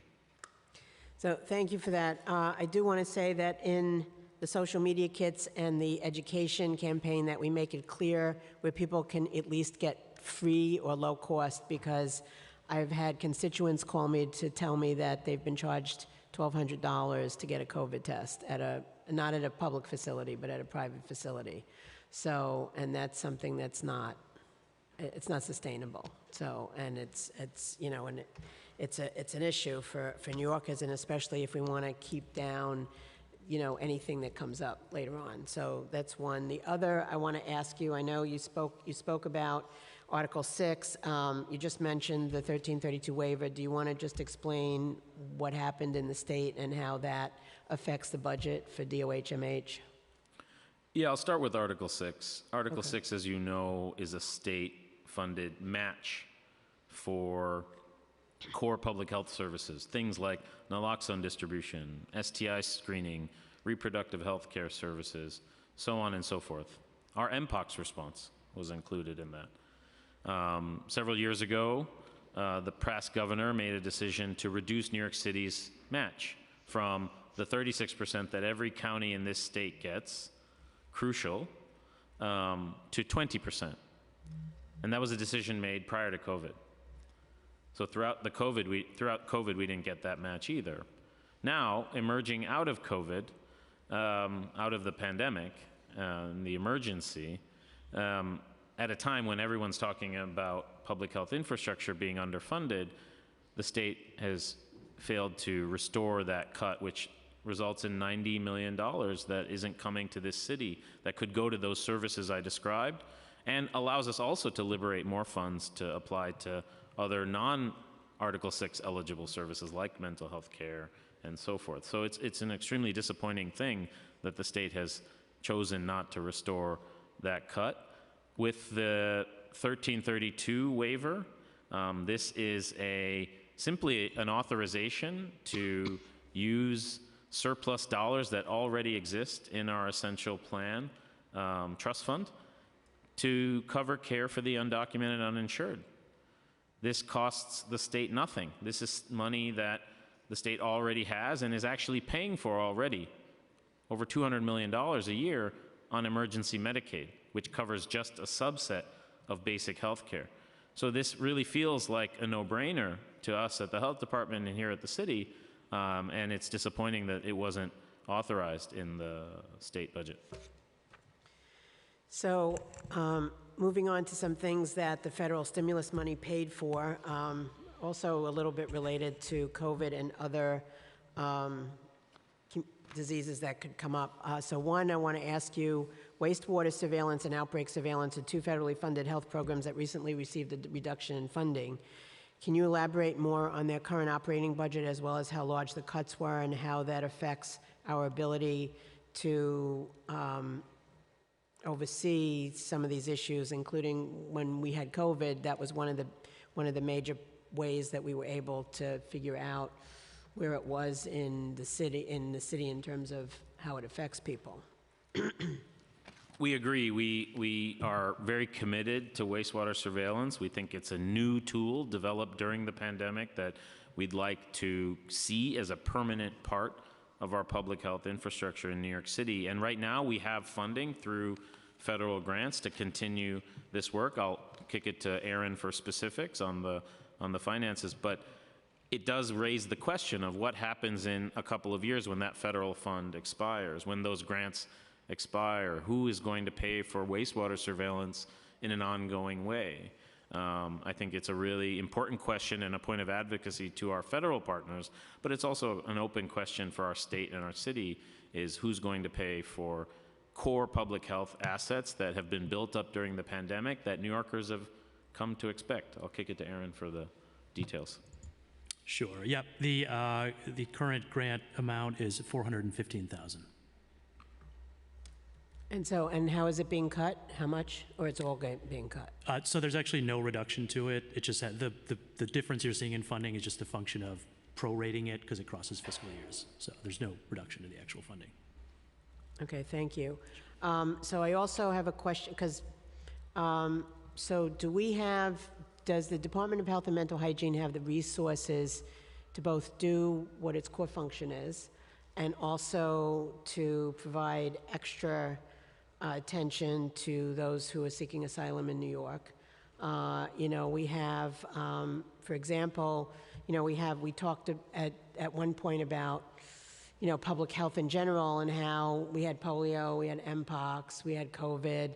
I just saw the CDC flagged ringworm, which was discovered in New York City recently, a very contagious drug-resistant form of it. And so these are things that your core mission is in focusing on. So how do we do that and then provide services to the asylum seekers? Do you have the resources and the funding under the executive budget that was announced by the mayor to do all of this? Yeah, thank you for the question, and it's a great question. For our asylum seeker effort, this is an unprecedented moment. The city is facing just a tremendous influx of need, and some of those needs are health and public health related. We are committed to doing what we can to address all of those needs. Obviously, we need help. The mayor's been very clear at the amount of help we wanted. We made a request to the federal government. We only received 10% of that funding that we requested.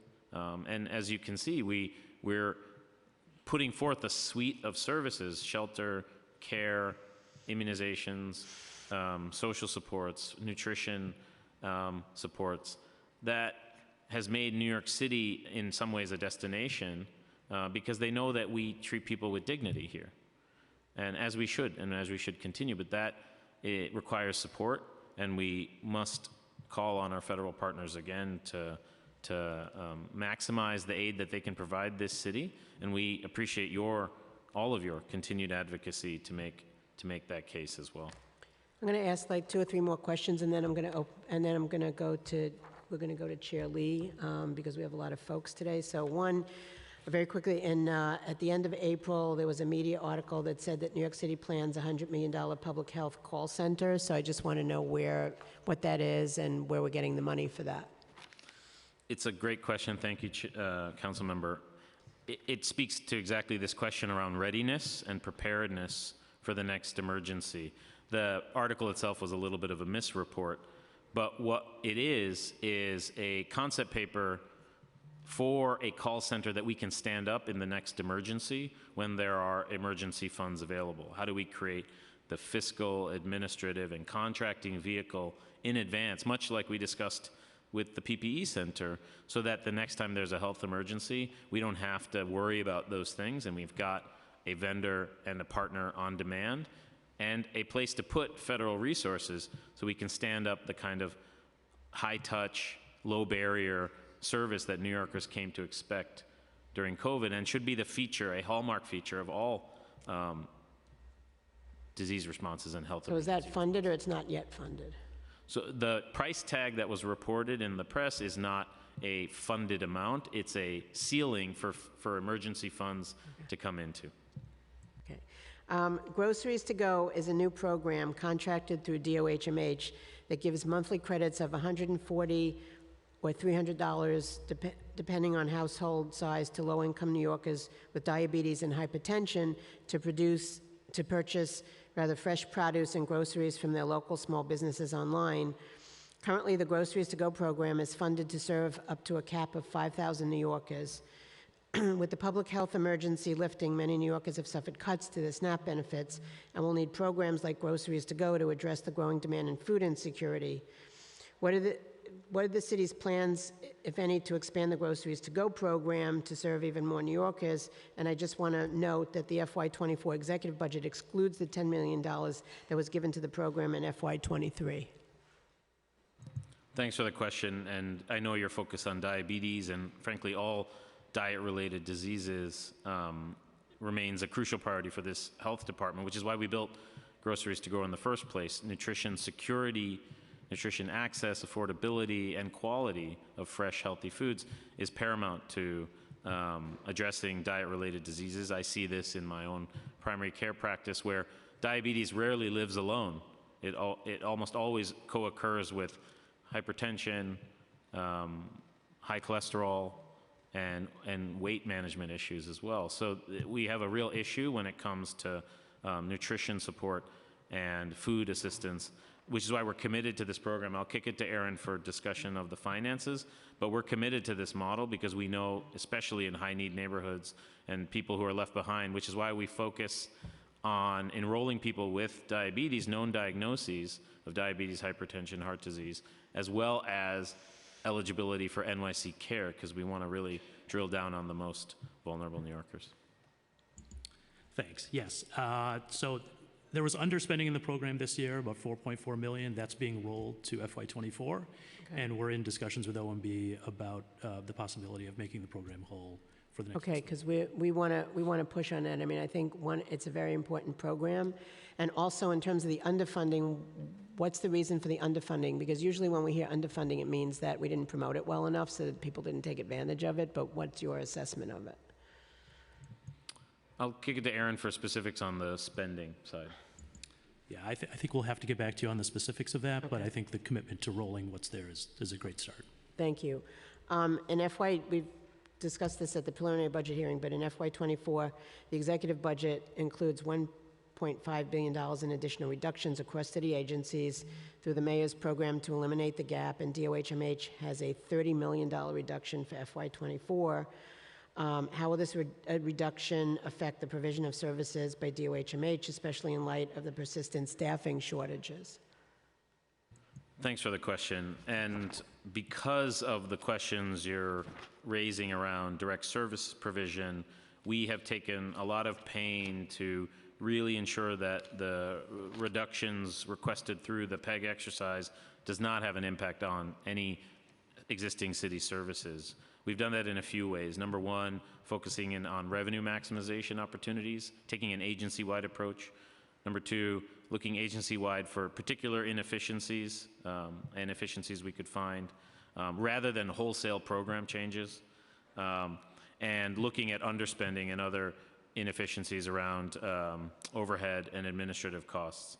We're also looking at how new needs and priorities have shifted coming out of the emergency. And of course, on headcount, we have really focused in on staff that have been hard to recruit even prior to the pandemic, where salary competitiveness is an issue and so forth. And so that's been our major approach, but with the express goal of ensuring that existing Department of Health Services are not cut in ways that New Yorkers will experience. You mentioned at the preliminary budget hearing that OMB signs off on the hires that you make. Is that still the case? Yes.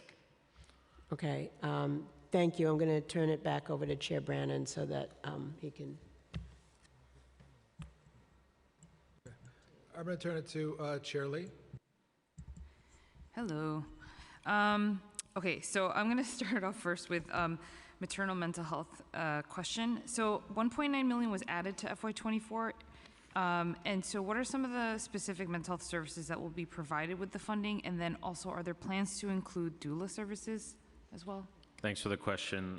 This is a huge focus of us because we know that maternal mental health is a big driver of maternal mortality, which, as we know, in particular affects Black women, Black and brown women in this city disproportionately.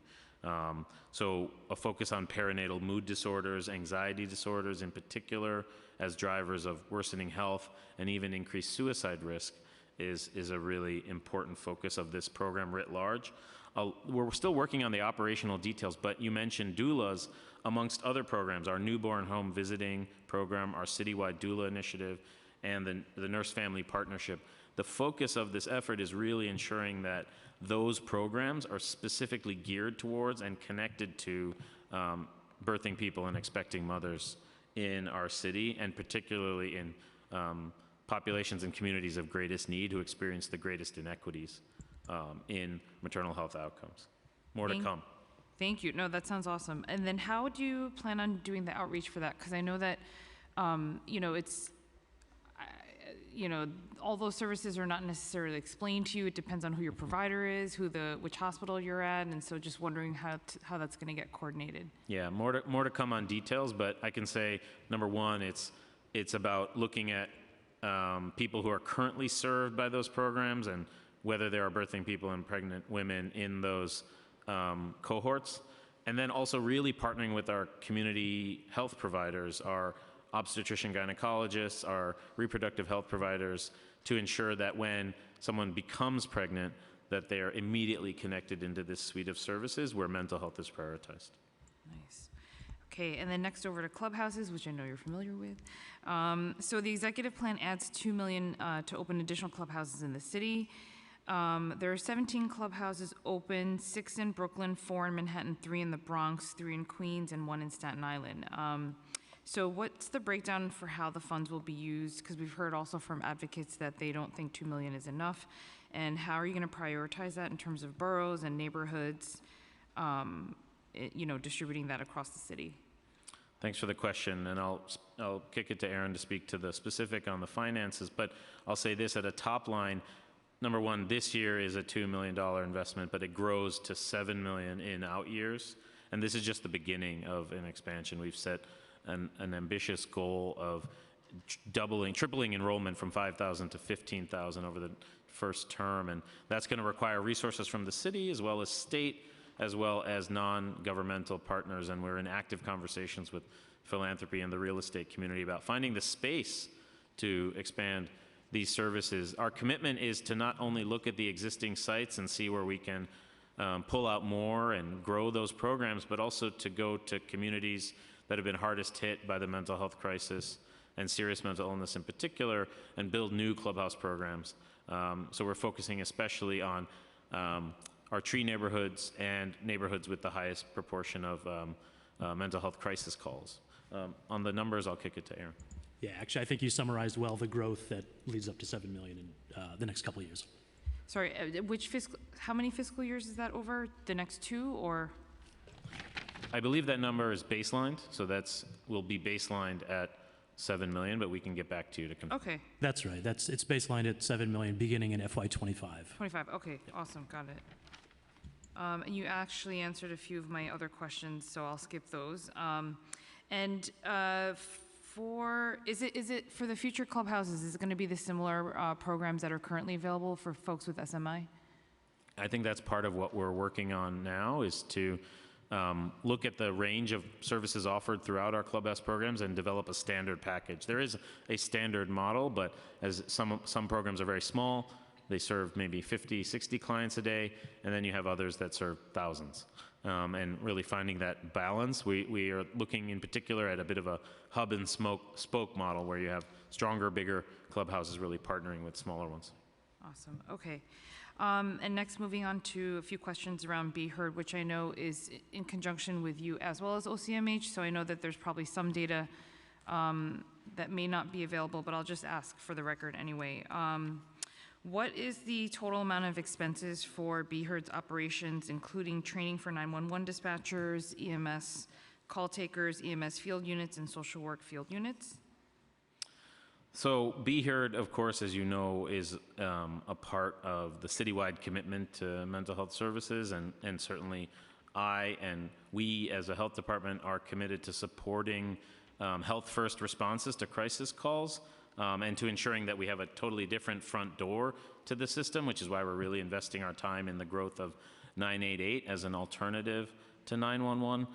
But this is not a program that is run by the health department. It is actually run out of the Mayor's Office of Community Mental Health and delivered by our partners at H&H and the fire department through their EMS services. So as operational questions, budgetary questions, and financial questions are best suited for them.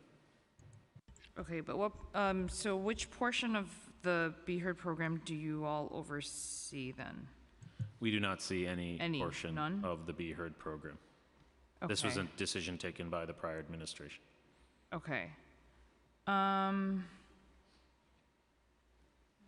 So do you all have a say, for example, I know that for this year's budget, the Be Heard program is funded for an additional $27 million to basically expand services to cover the entirety of the Bronx in addition to other high-need neighborhoods. And as you mentioned, just working on rerouting the calls to 988 and having that outreach there is something that I know we're trying to push, but do you have any sort of say in terms of, or part of the conversations that sort of are figuring out where the underperformance is happening and also where some of these programs are going to be distributed in terms of which neighborhoods to cover? Thanks for the question. We're very lucky to work very closely with our partners at Be Heard and the agencies that lead it. As I said, we don't have any role in directing it. I do know, of course, on behalf of the mayor, that this is a priority for him to create more health first responses to crisis response through, in particular, our 911 system that is existing. But as far as specific operations and scale and decisions around those are not ones that I can speak to. Okay. Just, I guess from your hat then, as Commissioner of DOHMH, because I know that Be Heard technically is only active for 16 hours a day instead of 24. So is this something that you would be able to help push in terms of the advocacy for making it 24/7? Because I know obviously a lot of these incidences, you know, they happen at any time of day, so. Well, we have two things. One is, while a lot of the focus has been on expansion of Be Heard, I know that there's a real commitment to improving it as well. And the first pilot has revealed a number of areas for strengthening. Number two is that we have a broad and diverse crisis response system with a whole host of different teams and responses depending on the situation and also depending on the front door where a person calls and who's calling. If it's 911 versus 988 NYC Well versus a referral. So we work a lot on how our teams run out of the health department and partners can complement the Be Heard teams that are out in the field so we have a more coherent mental health crisis response system, and we have work to do. Thank you. And then speaking of the other teams, I wanted to transition to the IMT teams and the other teams that you all do oversee, as well as supportive housing. So the mayor announced 5 additional IMT teams which would be added in March, but we have not seen funding in the budget associated with these. So are they planning to still get rolled out and funded? And if so, how and when? Thanks for the question. I'll actually call up our Executive Deputy Commissioner, Deepa Avula, to speak to that. But the top line is that IMT is a New York City program. It was developed by this health department. We're very, very committed to it. And in the governor's budget or the state budget, there is funding for the expansion of slots under IMT, as well as complementary teams like ACT and FACT. The major differences between those two teams are how they're paid for. One is eligible for Medicaid reimbursement, and the other is not, and that has natural effects on the continuity and quality of care. Just need to swear you in. Thank you. And as for the... Hang on, we just have to swear you in. I'm sorry. Could you just give your name, please? Deepa Avula. Do you affirm that your testimony will be truthful to the best of your knowledge, information, and belief, and you will honestly and faithfully answer council member questions? Yes. Thank you. For the question regarding the start of the 5 teams, we are actually in the process of working to procure those teams right now. They should be announced relatively soon, and we are able to say that the clients will be starting to be served by each of those 5 teams by the end of this year. Okay, thank you. And what is the current level of funding and scope in terms of, now I'm transitioning to the mental health clinics in the schools. What is the current level of funding and scope for mental health clinics in the schools, and what plans are there to expand and strengthen the services? Thanks for the question, and I'll also kick it to Deepa as well for this. But top line is that most of the mental health programming in schools is funded through school-based mental health centers, which are a state-run program. We were very pleased to see the work in the state budget to increase reimbursement for school-based mental health centers, because reimbursement, or let's say deflated reimbursement compared to general community-based care, has been a real limitation on expansion. And so that's a real commitment of ours. And the only thing I will add to what the commissioner noted is that the state has also made a real commitment to expand school-based mental health services, and we are working very closely with our state partners on that as well. And then where are we in terms of, because I heard a number from one of the oversight hearings through DOE, and I'm just curious to know, where are we in relation to the recommended 1 social worker for every 250 students? Do you know where we're at in terms of if we've met that goal? Because according to them, it seemed like we had, and I'm just confused if there's discrepancy there. I don't know that that's a goal that we have stated explicitly at the health department, so I would refer you to my colleagues at DOE for progress against it. But I know that we do, of course, work with, partner, and employ social workers in New York City schools for a range of programs.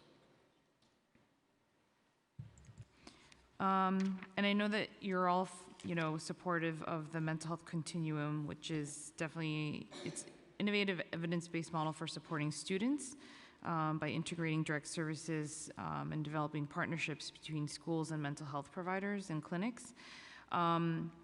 So just wanted to know, it's because these strong partnerships and collaborations, they should be moving in for all mental health services, but yet it's not funded in the mayor's executive budget. So how, is there a way, what's your value of this model, and what is lost by not funding it? Because I don't think the continuum of care is currently in the budget. Thanks for the question. I believe you're referring to the mental health continuum that was developed years ago under the last administration. I'll let Deepa speak to any specifics around that, but I know that as you can see in the budget and also just in the range of things that the health department and partners do to support school-based and school-adjacent mental health care, that we're very much committed to ensuring that there are no gaps in the system. Even with our digital mental health plan, you can see that while we're creating a low-touch barrier to care, we're ensuring that young people with higher needs get connected into a continuum of services. But I'll kick it to Deepa for more. Yes, that particular program was a collaboration between H&H, DOHMH, and the Department of Education. We are all still working together closely to identify ways that we can expand those types of services within the school system. Okay, and then going to the ACT team, the assertive community treatment teams. I believe the state budget, as you mentioned, is providing funding to expand the teams. And so how will this funding allow the city to expand these teams, and what plans are there to dedicate city funding towards additional teams that can have more flexibility than the state's guidelines? I'll pass it to Deepa for more. So currently we have 53 active ACT teams. The vast majority of those are actually city-led teams, so about a little bit over, I believe 41 of those teams are city-specific teams. The state is adding additional teams on the ground, which will enable us to have approximately 650 to 680 more people that we can serve via those teams. Okay. And now transitioning to the supportive housing unit. So supportive housing is definitely one of the cornerstones for mental health in the New York City 1515 supportive housing plan requires an additional $45 million to meet the funding needs for its remaining units. So given that DOHMH is party to New York City 1515, what steps are you taking to ensure the funding gap is closed so that the units help ensure these supportive housing units are completed to help advance mental health? Thanks for the question. Top line is that we're actually very excited about the state's commitment to expansion of supportive housing. Of the $1 billion that the governor committed to in the state budget, almost 90% of that goes to expansion of supportive housing, and that couldn't be more critical for people living with chronic behavioral health needs. And so I think we're off to a good start on that front.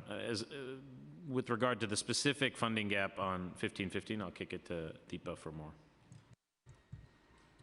As the commissioner noted, we've made some real progress on this issue by a sustained focus on it. So over the past year, we've actually increased slots by 1,000. So currently we have 11,200 slots. We expect to have an additional 1,000 slots by 2025, which will bring us to 12,200. And again, the supportive housing is one element of our continuum, but we are really focused on ensuring that individuals who are not housed are gaining access to the housing and supports they need, because we know how critical that is to addressing serious mental illness overall. Thank you. And one quick question on that is, how many of those supportive housing units are dedicated towards youth? Because my colleague, Councilmember Althea Stevens, and I went to visit Covenant House recently, and I know that there's different needs based on youth versus adult population, and so have any of them been carved out for the youth population specifically? I'll pass it to the Executive Deputy Commissioner. Yeah, we will have to get back to you on that exact number. Primarily, our supportive housing is for adults. Okay. And just the last question on this is the justice-involved supportive housing units, which target a small group of people with the highest level of need who cycle between jail, prison, and shelters the most and are contracted through DOHMH. They were part of the Close Rikers point of agreement, and it is our understanding that $12.8 million is needed to get the 380 units that the city committed to up and running. And that funding is also absent in the mayor's executive budget, so how does DOHMH intend to close this gap that is critical to public safety without the funding allocated? We certainly share your commitment to the JISH program you're describing, Justice Involved Supportive Housing. The Health Department is very proud of the work that we do for this extraordinarily high need and often complex population. As far as funding, we're actively discussing with OMB now, and we're happy to get back to you. Okay, thank you. And for the COLAs, I know that the requested amount was 6.5, but the organizations were only granted 4%. So do you have any plans on covering the rest of the COLA amounts to further aid the organizations? And how would this directly affect services in the city? Thanks for the question. And the council knows that as a former operator of a human service and health organization, community health organization, this is, this hits home. An increase in the COLA is long overdue. We're pleased that the state budget had a 5.4% increase, which was higher than the governor's initial proposal, though not what was requested, the full 8%. It is not an agency by agency decision on whether to fill funding gaps. It is a citywide decision, in part because we're all working with human service agencies, and often multiple agencies are working with the same human service agencies. So that's really handled centrally by OMB to ensure consistency and equity. Okay. Are there any other grants or scholarship programs through DOHMH, aside from the COLAs, that would provide organizations the ability to raise their employee salaries? Currently, the health department alone does not offer any additional grants to organizations for salary support. Again, that's a centrally managed process, and as well, there are obviously union considerations to think about for many of our community-based organization partners. Okay, and then my final question is the executive plan adds 2.4 million in fiscal year 23 and 3.4 million in fiscal 24 for the workforce development program, specifically for disease control. So how can these funds be dispersed to employees, and will this help with, how many employees can be helped in terms of the funding? Thanks for the question. We're happy to get back to you with more details. We think you may be looking at funding that comes from a CDC grant for strengthening STI prevention and control, which is actually to fund lines for new and additional staff at our sexual health clinics, and not for workforce development of existing employees. So, but we're happy to get back to you with more details. Okay, great. Thank you. Thank you. We've also been joined by Councilmember Hanks on Zoom, and I'm going to give it back to Chair Schulman and be followed by Councilmember Brooks Powers. Yeah, I just wanted to ask, I'm back. I just wanted to ask a couple of more questions about HIV and AIDS and STIs. So HIV and AIDS cases have been gradually increasing in New York City despite the city efforts to reduce the number of new cases. And based on the current trends, are there any reasons for the increase in cases? And what is DOHMH going to do to lower the rate? Thanks for the question. The publicly reported data does show that HIV did increase from initial decreases in 2020, but I think it's important to remember that we think that decrease was largely due to a massive decrease in testing during the pandemic. In fact, new HIV diagnoses are down 23% from 2017 and 73% since 2001. So while there was a little bit of a blip with COVID, we think that overall the trajectory is moving in the right direction, and we need to see multiple years to assess trends. We will be soon releasing 2022 and 2022 data later in the year, and so we'll have a better sense of the actual direction we're moving in. We think that we're very proud of the city's work in trying to end the epidemic. As someone who started his career working on global HIV/AIDS, the idea that we're even saying those words 20 years from when I started my career is a wonderful thing, and I know that New York City has always been and will continue to be at the forefront of those efforts. Okay, several health clinics that have helped people with HIV and AIDS have closed. How will this affect the rate of infection? We are certainly committed and have been committed to ensuring access to care through our DOHMH sexual health clinics. As you know, staffing has and remains a very difficult issue across healthcare, but especially for those publicly funded, grant-funded health clinics, city tax levy-funded health clinics. We're talking actively with OMB and others around salary competitiveness and ways to get more people into the workforce at a time when healthcare is losing and has lost immense numbers of people from the workforce. So it's a very challenging environment, but we're committed to the model. Has the increase of HIV and AIDS affected the average life expectancy that we discussed earlier? Thanks for the question. Yeah, we don't see that as a driver, in part because we still believe that HIV cases are going down and that the perceived increase is largely a data artifact. Do you have the same response in terms of the increase in STIs? Similar response. That increase you saw from 2020 to 21 is largely due to testing artifact.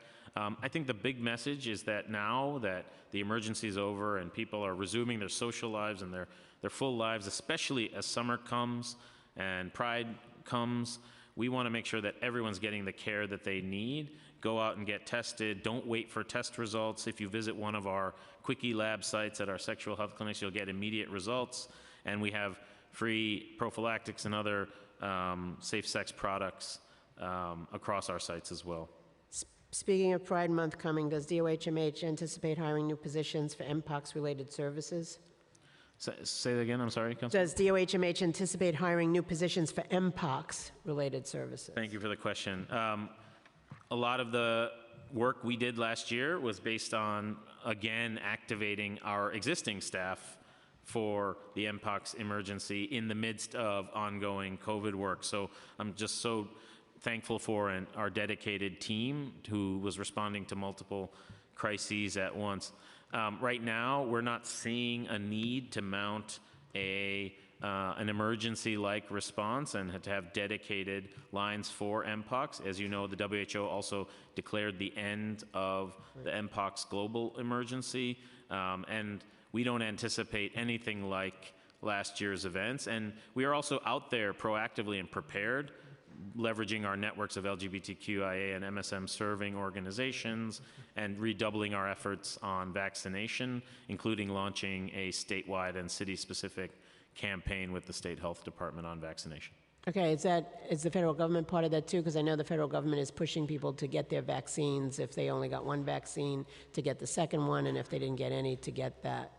Absolutely, our federal partners we're very much in line with federal guidance and federal messaging on. All right, we'd like to work with you on that as well. Okay, thank you very much, Chair. Okay, we have questions from Councilmember Brooks Powers, followed by Brewer. Thank you, chairs, and thank you for your testimony. So I have a couple quick questions for you. The first, last year, the mayor announced the plan to involuntarily commit New Yorkers experiencing a mental health crisis. A number of council members, including me, have expressed some of our concerns with this plan and its impact on New Yorkers in crisis, including during the council's oversight hearing on this issue in February. Can you provide us an update on the administration voluntary commitment program, and can you summarize what DOH-MH's role is in that plan, and walk us through what commitments, if any, are being made in the budget specifically to the involuntary commitment plan? And then separately, I want to talk about the Mayor's Office for People with Disabilities, who, we've had the pleasure of working with Commissioner Curry, who is an amazing advocate. But despite the great work of the office and the commissioner, the office is persistently underfunded. Its operating budget is just $849,346. The council called for a boost in funding to the office of $2.5 million to support MOPD's New York City at Work program that has connected over 500 people with disabilities to internships since 2018. Why wasn't this request taken up by the administration? Does DOH-MH believe MOPD has the capacity to expand its operations? And how does this budget help improve the city services provided to people with disabilities? And I can repeat whatever you need me to. Thanks for the question, Councilmember. Questions. I'll take the second one first. I think you highlighted it. The program you're mentioning, NYC at Work, is a MOPD, Mayor's Office of People with Disabilities program. We have no involvement directly or oversight or engagement on, and so I can't really comment on that program specifically, but as an agency that runs significant programs for people with intellectual and developmental disabilities, we are always committed to ensuring opportunity, services, programming, and equity for people with disabilities, and so I'm very supportive of Commissioner Curry and her efforts and her team's efforts to expand services. To your first question about the subway really quickly, outreach. before you pivot off of that, can you at least answer like how you feel this budget will help to improve city services for people with disabilities? I can't really comment on budget for another agency. But you just said that your agency also deals with the population as well, right? Certainly. The program you mentioned is not one that I have any insight into about budget or operations. But for yours, can you just give us a line of sight in terms of, do you feel that the budget, sufficiently will help your agency work with this population providing services as well? Thank you for the question. We have a long history of serving people with intellectual and developmental disabilities through our Division of Mental Hygiene, and we're excited to continue that work and to look at ways with OMB to expand it. Okay, so the first question now. Okay, it's a lot. So you asked about the mayor's announcement, I believe, and you called it the Involuntary Removals Program. I think that what I'd like to say is that it really was never an involuntary removals program. It's a subway outreach program, and we focused on one area of focus was the specific application of mental hygiene law around 9.58 and 9.41 removals. And you asked about the health department's role in that. Our main role is in developing with our state partners the trainings for teams who are authorized to conduct removals. And we also staff our outreach teams with nurses, clinicians, or otherwise who are qualified mental health professionals who can support our Department of Homeless Service outreach workers who are in the lead of engaging New Yorkers with serious mental illness experiencing street homelessness. I'll kick it to our Executive Deputy Commissioner for anything further. Thank you, Commissioner. Yes, as the Commissioner noted, our main role is training individuals, clinicians, and others who are allowed to perform 958 removals. One of the things that we've also done is we've recently refreshed that training. We now offer that training monthly. We also keep the list of individuals who are able to perform these removals. Every 2 years, that certification expires, so individuals have to get retrained. One of the reasons we do that is to ensure that individuals have the most up-to-date training and are operating in a way that's very consistent in the way that we want this policy to be rolled out. As the Commissioner mentioned previously, one of the great things that happened with the subway outreach program is really the voluntary removals that have also happened, which are significantly higher than the involuntary removals. But I was also looking to understand if there have been any commitments made in this budget specifically to that plan or to support your role in this plan. We're happy to get back to you on dollars and cents and figures, but the commitments you're describing are largely commitments made to the subway outreach plan, and that's No, I'm speaking specifically of your agency's component that you just walked us through. I'd like to know, if any commitments has been made to fulfill that, and how this rollout is going. But I look forward to hearing from you offline. Thank you. Thank you. Councilmember Brewer, followed by Sanchez. Thank you. You're lucky that Ricky Wong left the private sector to join you. Half the problems I have, all the problems I have, he solves, just so you know. School-based health. I know you heard from Chair Lee about it, but it says here, and I don't know, that you obviously said that there's more state money. I got that. Is that part of the American Rescue Plan that goes through the state and comes here, or is it something separate? Because I believe strongly school-based health could solve not all your problems, but a whole lot of them. And it's not great in many schools. There's a space issue, there's a, peer-to-peer doesn't get reimbursed, et cetera. I think I've been to almost in Manhattan every one of the school-based health programs. So it needs more support. So where are we with in terms of funding and every school, et cetera? Half your problems would go away if you had good school-based. Kids don't go elsewhere.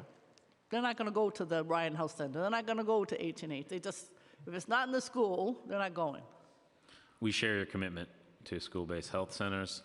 As you know, school-based health centers are built and operated under strict state rules and strict state rules around reimbursement. So what the governor did in this budget to increase reimbursement rates under Medicaid was a big step forward to creating a sustainable path for funding for school-based health centers and school-based mental health centers. For specifics on our part of that, I'll kick it to Aaron Anderson. Okay, go ahead. Thank you. Yes, our commitment financially to school-based health centers in the city is about $7.5 million, and that supports about 35 35 school-based health centers. Correct. Okay. So would it be your job to do an evaluation to see where else they're needed, blah, blah, blah, or that's nobody's job? And don't tell me DOE. No, I wasn't going to say DOE. I don't want DOE to do it. We already do quite a bit of evaluation of our school-based health centers with our state partners, not only on quality of service, but on location of service. We try to make sure that we ensure that our school-based health centers are located in schools with the greatest needs and in areas where we have relative healthcare deserts. For your all schools need them. I'll just say that. So anyway, I hope that you would spend some time with an analysis outside of necessary, what's working, what's not, and where else you need them. It was literally, all your problems would go away. Thanks. Animal Care Center, the council asked for more money. What is the funding for ACC? Why wasn't funding added? I believe because of all the pandemic issues and so on, that they have more animals to care for. So I need to know that also. We're very committed to ACC. I'm actually going to the groundbreaking of the new ACC Center in the Bronx this week. I'll kick it to Aaron on the specifics. I don't care about the Bronx. You know how I am. I only care about Manhattan. That's okay. The hell with the Bronx. I want Manhattan. But I want to know about more funding for them. They all need more. Go ahead. Yeah, Aaron. I'm telling you. Sure. The overall budget for ACC for FY24 is about $15 million. We are actively in talks with OMB about operating costs for the next fiscal year. That's not enough money. Okay, so did they ask for more money and you couldn't do it? Is that the idea? Because they know they're asking us for more money. I mean, I think the conversation's ongoing. All right. The other thing is COLAs. I know it was brought up, but there's nothing more important, as you know from Fountain House, than COLAs. Every single group that is human service. I know you say it's the OMB. That's a horrible thing to say. The OMB is in charge of anything. It's always trouble. So I'm saying that all of the agencies should be pushing to get more money for human service agencies. Are you guys doing that as commissioners? I've certainly made my views known and, you know, how I feel about this issue of paying our human service workers. It is essentially the number one issue. Okay, and then finally, childcare. How much is that division allocated, and are there any issues that need more funding in childcare? Aaron? I know you didn't mention that earlier, but it is a really important aspect of your agency. I will have to get back to you on the specific allocation for childcare. Okay. And do you know how many centers you have under DOH, Ricky probably knows. I'll kick it to Corinne Schiff, our Deputy Commissioner for Environmental Health. Thank you. Thank you. Do you affirm that your testimony will be truthful to the best of your knowledge, information, and belief, and you will honestly and faithfully answer councilmember questions? Yes. Please. There are a little over 2,000 city-regulated sites. Okay. And do you find that, you know, you have enough funding? Because obviously it takes going there, checking it out, et cetera. Is that something that is, like, is there a wait list to do that? Or is it pretty much kept up to current need? We aim to inspect every child care program annually, and we are keeping up with that target. Okay. All right. Thank you. Thank you. Great. Thank you, chairs, and thank you, Commissioner, for answering our questions today. Great to see the illustrious team at DOHMH. So my question is a somber one, and it's around Be Heard. Some weeks ago, in late March, Raul de la Cruz was suffering a mental health emergency in my neighborhood. His father called 311 for fear that NYPD would hurt his son. And after a 23-minute call, the emergency was routed to the NYPD. Officers were sent to the scene, and within 28 seconds, Raul was shot 3 times by 4 shots fired. Fortunately, he is still alive, but in April 2019, Kowalski Treywick, who lived in a supportive housing facility also within my district, was shot and killed by the NYPD while cooking in his home, when the NYPD unnecessarily entered, illegally breaking and entering, and creating a horribly tragic situation. One of the officers had been, quote unquote, trained just a few days before in mental health crisis response. The NYPD interaction was unnecessary. The FDNY had already let Kowalski back into his home after a lockout. And by the way, they faced the same exact situation, and the FDNY did not see him as a threat. The list goes on of vulnerable individuals being hurt or killed by the NYPD who are not equipped to respond in mental health situations and are trained to see situations as threatening. Advocates, including the Coalition for Correct Crisis Intervention, have called for a number of reforms to the Be Heard program, including peer-led crisis response, 24/7 operation, community engagement, partnership with on-the-ground providers, and the list goes on. So hearing what your answers were to Chair Lee just a moment ago about the administration of the program, but because the Mayor's Office of Mental Health, Community Mental Health, is not here, hoping that you can answer the status of the administration's consideration of these reform proposals. Thanks for the question. I think you said it best. That is very somber. It's a very somber question and preamble. You know, I take all of these events, and they are far too common for anyone's liking, especially as a human being, as a New Yorker, as the city's doctor. They are tragedies, preventable tragedies, and we need to do everything we can using a public health approach to prevent these tragedies. This is why we are committed to Be Heard, and as I said, it's not just the expansion of Be Heard, it's the improvement of Be Heard and improvement of training. As the Executive Deputy Commissioner said, we recertify people every couple of years to update the training to ensure that we're using the best practice guidance for things like involuntary removals. Same is true for our crisis response system. I cannot speak to the specifics of Be Heard and its operations, but I know that there is a commitment throughout this administration to not only expanding it as is, but to really looking deeply and improving it. Got it. So DOHMH is not involved in the program design? We are not. Okay. Thank you. And I would just end with, thank you for that response. And we have a bill, Councilmember Shulman and I, that I'm very excited to speak with the administration about, which will expand testing to, sorry, I'm trying to switch over, and it's so heavy. But Intro 895, I look forward to talking with the administration about that and driving down STI rates across the city. Thank you. Thank you. Thank you. Councilmember Hanif? Thank you, Chair Shulman. I was also going to ask about Be Heard, but knowing what I've learned today has helped me get some clarification. I will ask more specifically about some of the allocations to the following programs. Could you share how much is allocated to the intensive mobile treatment teams? I'll kick it to Aaron for specifics. Thank you. And then the assertive community treatment, the forensic assertive community treatment teams, and health engagement and assessment teams. Hi, thanks for the question. So IMT is budgeted at $42 million for FY24. And I'm sorry, which were the other ones you asked about? ACT, FACT, and HEAT. Yeah, ACT is 15 million.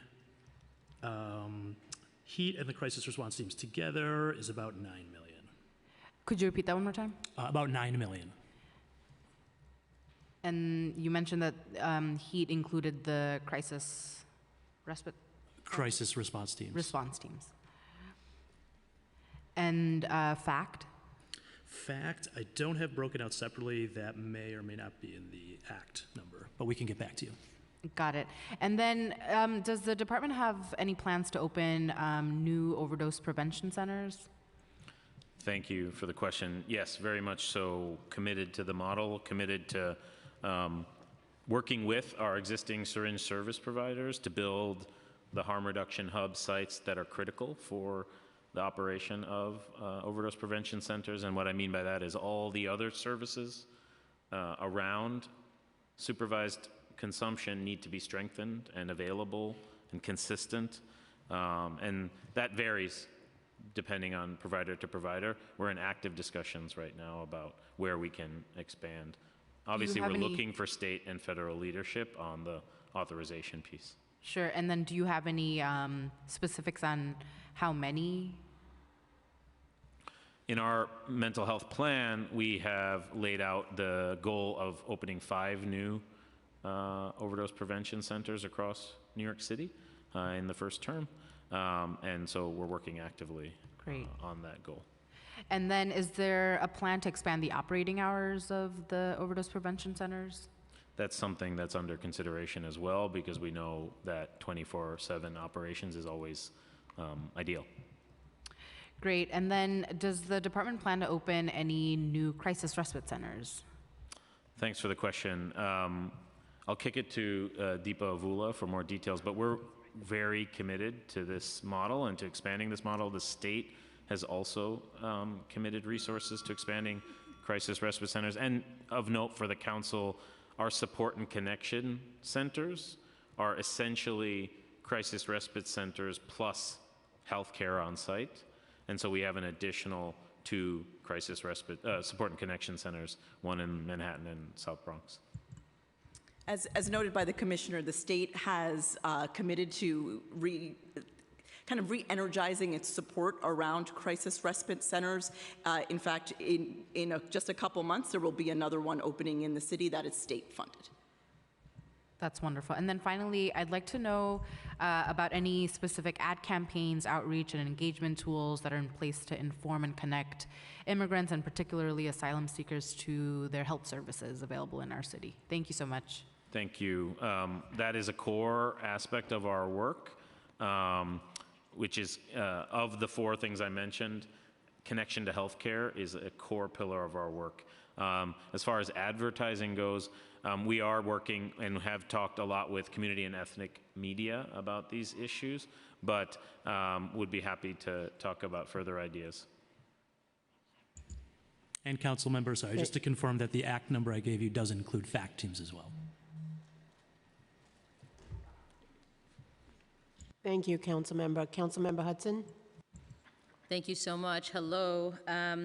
I want to revisit some of the questions about HIV and AIDS that Chair Schulman touched on earlier. So we know that by 2030, at least 73% of people living with HIV will be over 50 years old. And while people living with HIV are now meeting the expected challenges of the natural aging process, they're also facing comorbidities and isolation sooner and more acutely than their peers not living with HIV. Multimorbidities between HIV and other age-related medical conditions such as cancer or heart disease are presenting themselves more urgently, and HIV stigma, which is still widespread, exacerbates the isolation already affecting older populations. So I'm just curious to know what you're doing to partner with NYC Aging, if anything, to meet the needs of this specific population. That's a great question, Councilmember.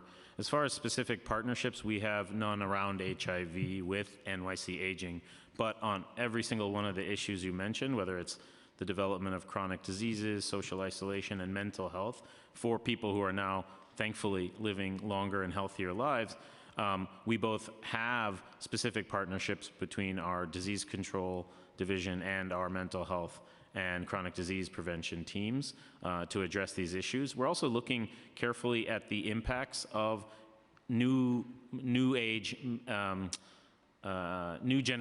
HIV medications on the development of chronic illnesses in particular, because we know some can lead to cholesterol issues and other high blood pressure issues. So this is an active area of focus for us. Great, thank you so much. And then another question, of course, regarding older adults.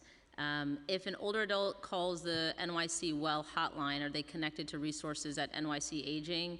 And if so, can you talk about what that path looks like, and specifically in terms of connecting them directly to NYC Aging? Yeah, thanks for the question, and would be very glad to get back to you with details on the specific path for older adults. Okay, great. Thank you. Thank you. Councilmember Velasquez?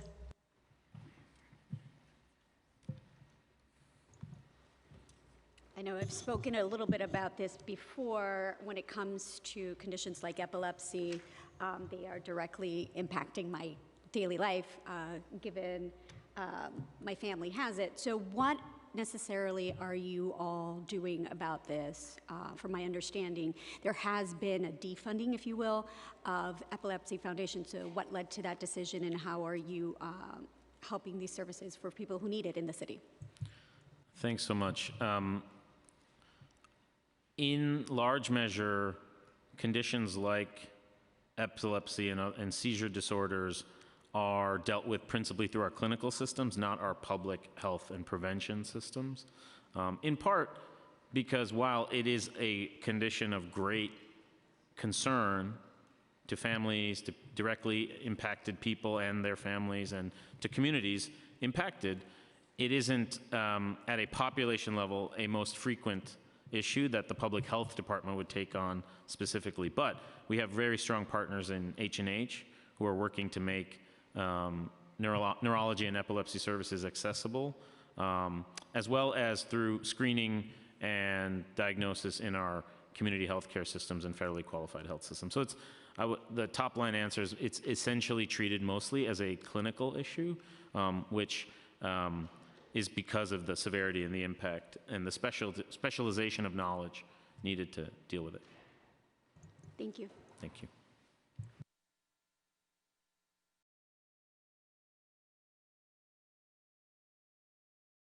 Councilmember Farias. Thank you, Chair. Hello, Commissioner. Hi, team DOH.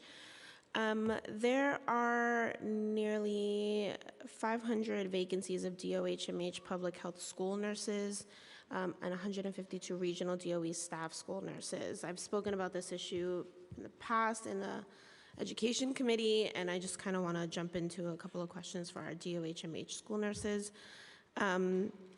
We have students with a variety of chronic conditions that need direct services, like 200,000 asthmatics, including myself when I was a young person, 2,000 type 1 diabetics, 40,000 allergies, mental health, illness, seizure conditions, autism, hypertensive, etc.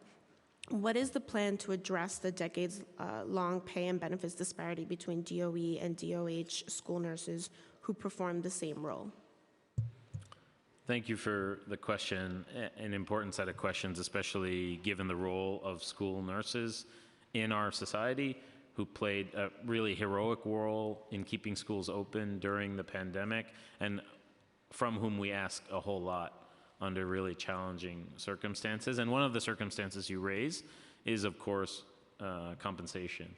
As you know, the current situation, the current structure is based on agreement that dates back to the Bloomberg administration.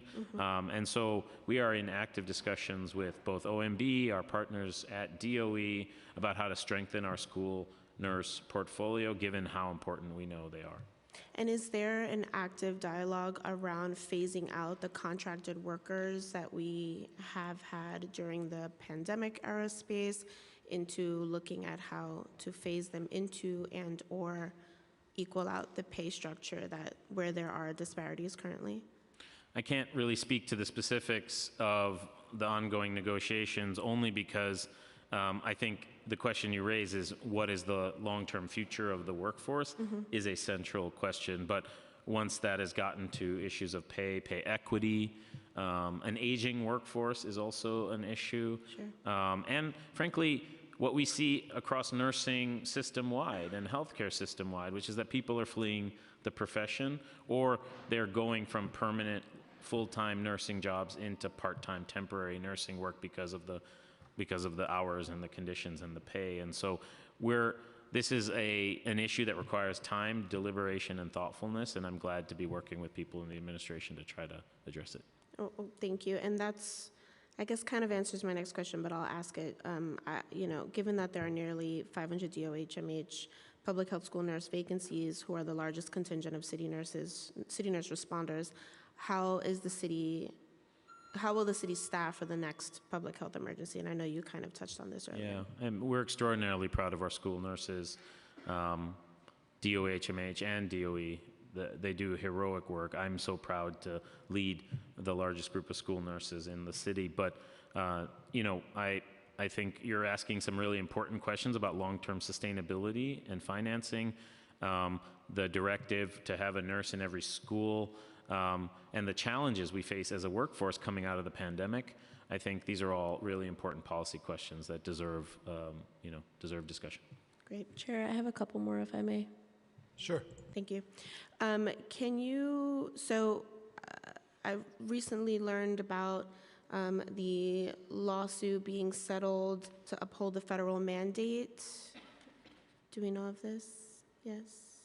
You're referring to which mandate? The I believe there was a lawsuit, a diabetes lawsuit to uphold the federal mandate under the American Disability Act to provide skilled nursing services outlined in Students' 504 Plan of Care. And that was recently settled, which now I believe means that parents get to choose where and how students receive care in the schools. And so I guess my question is, how, with either the PEGs or the headcount reductions, if there were any in this areas, and the compounded space of 500 vacancies for DOH school nurses, how are we going to ensure that that is upheld and students that need to receive care can do so in our schools? Thanks for the question. I'm actually not aware of the ruling, and so I will have to get back to you after that's analysis. Fine. Okay, I will end here. Thank you so much. Thank you. Thank you. Okay, now we have Chair Schulman. Hi, so there was an intro, 506, which relates to public information and outreach on crisis pregnancy centers and other facilities that deceptively advertise reproductive health services. Now, this was a consumer worker protection bill, but I wanted to know if there are any commitments on behalf of DOH, MH, funding or otherwise, to implement that intro. Thanks for the question. I'm just referring to, I'm not top of line familiar with the intro, so I'll have to get back to you with details on that. Thank you. Chair Lee? Sorry, real quick. The training that you had all mentioned, is there a way that we can get a copy of that for the involuntary removal training? Or sorry, the street team training that you guys said that you periodically. With the state. Yeah, happy to discuss that with your team further. Okay. And then also just in terms of I know obviously this is a constantly evolving situation with the asylum seekers, but just if you could go a little bit more into detail, because I know that technically there is not really any funding for social service workers to support these asylum seekers, but it does point to referrals. And so how has that been working so far with the asylum seekers that have already come? Thank you for the question. I mean, I think the city's doing everything and all that we can to muster the most dignified and humane response that we can. And that requires not just the city to respond, but our vast network of community partners, community service organizations, CBOs, nonprofit clinics, and we're leaning heavily on them. And certainly we need more resources. We need more federal resources to mount an even stronger response. And we didn't get all of the resources we requested. And so this comes down to everyone doing what they can, including this fantastic department, but we need more support to do more. Okay, thank you. Thank you. You're good? Okay. Seeing no more questions, Commissioner, thank you so much. We look forward to working with you as negotiations continue. Thank you. Likewise, thank you. Okay, with that, day 5 of budget hearings is concluded. Thank you.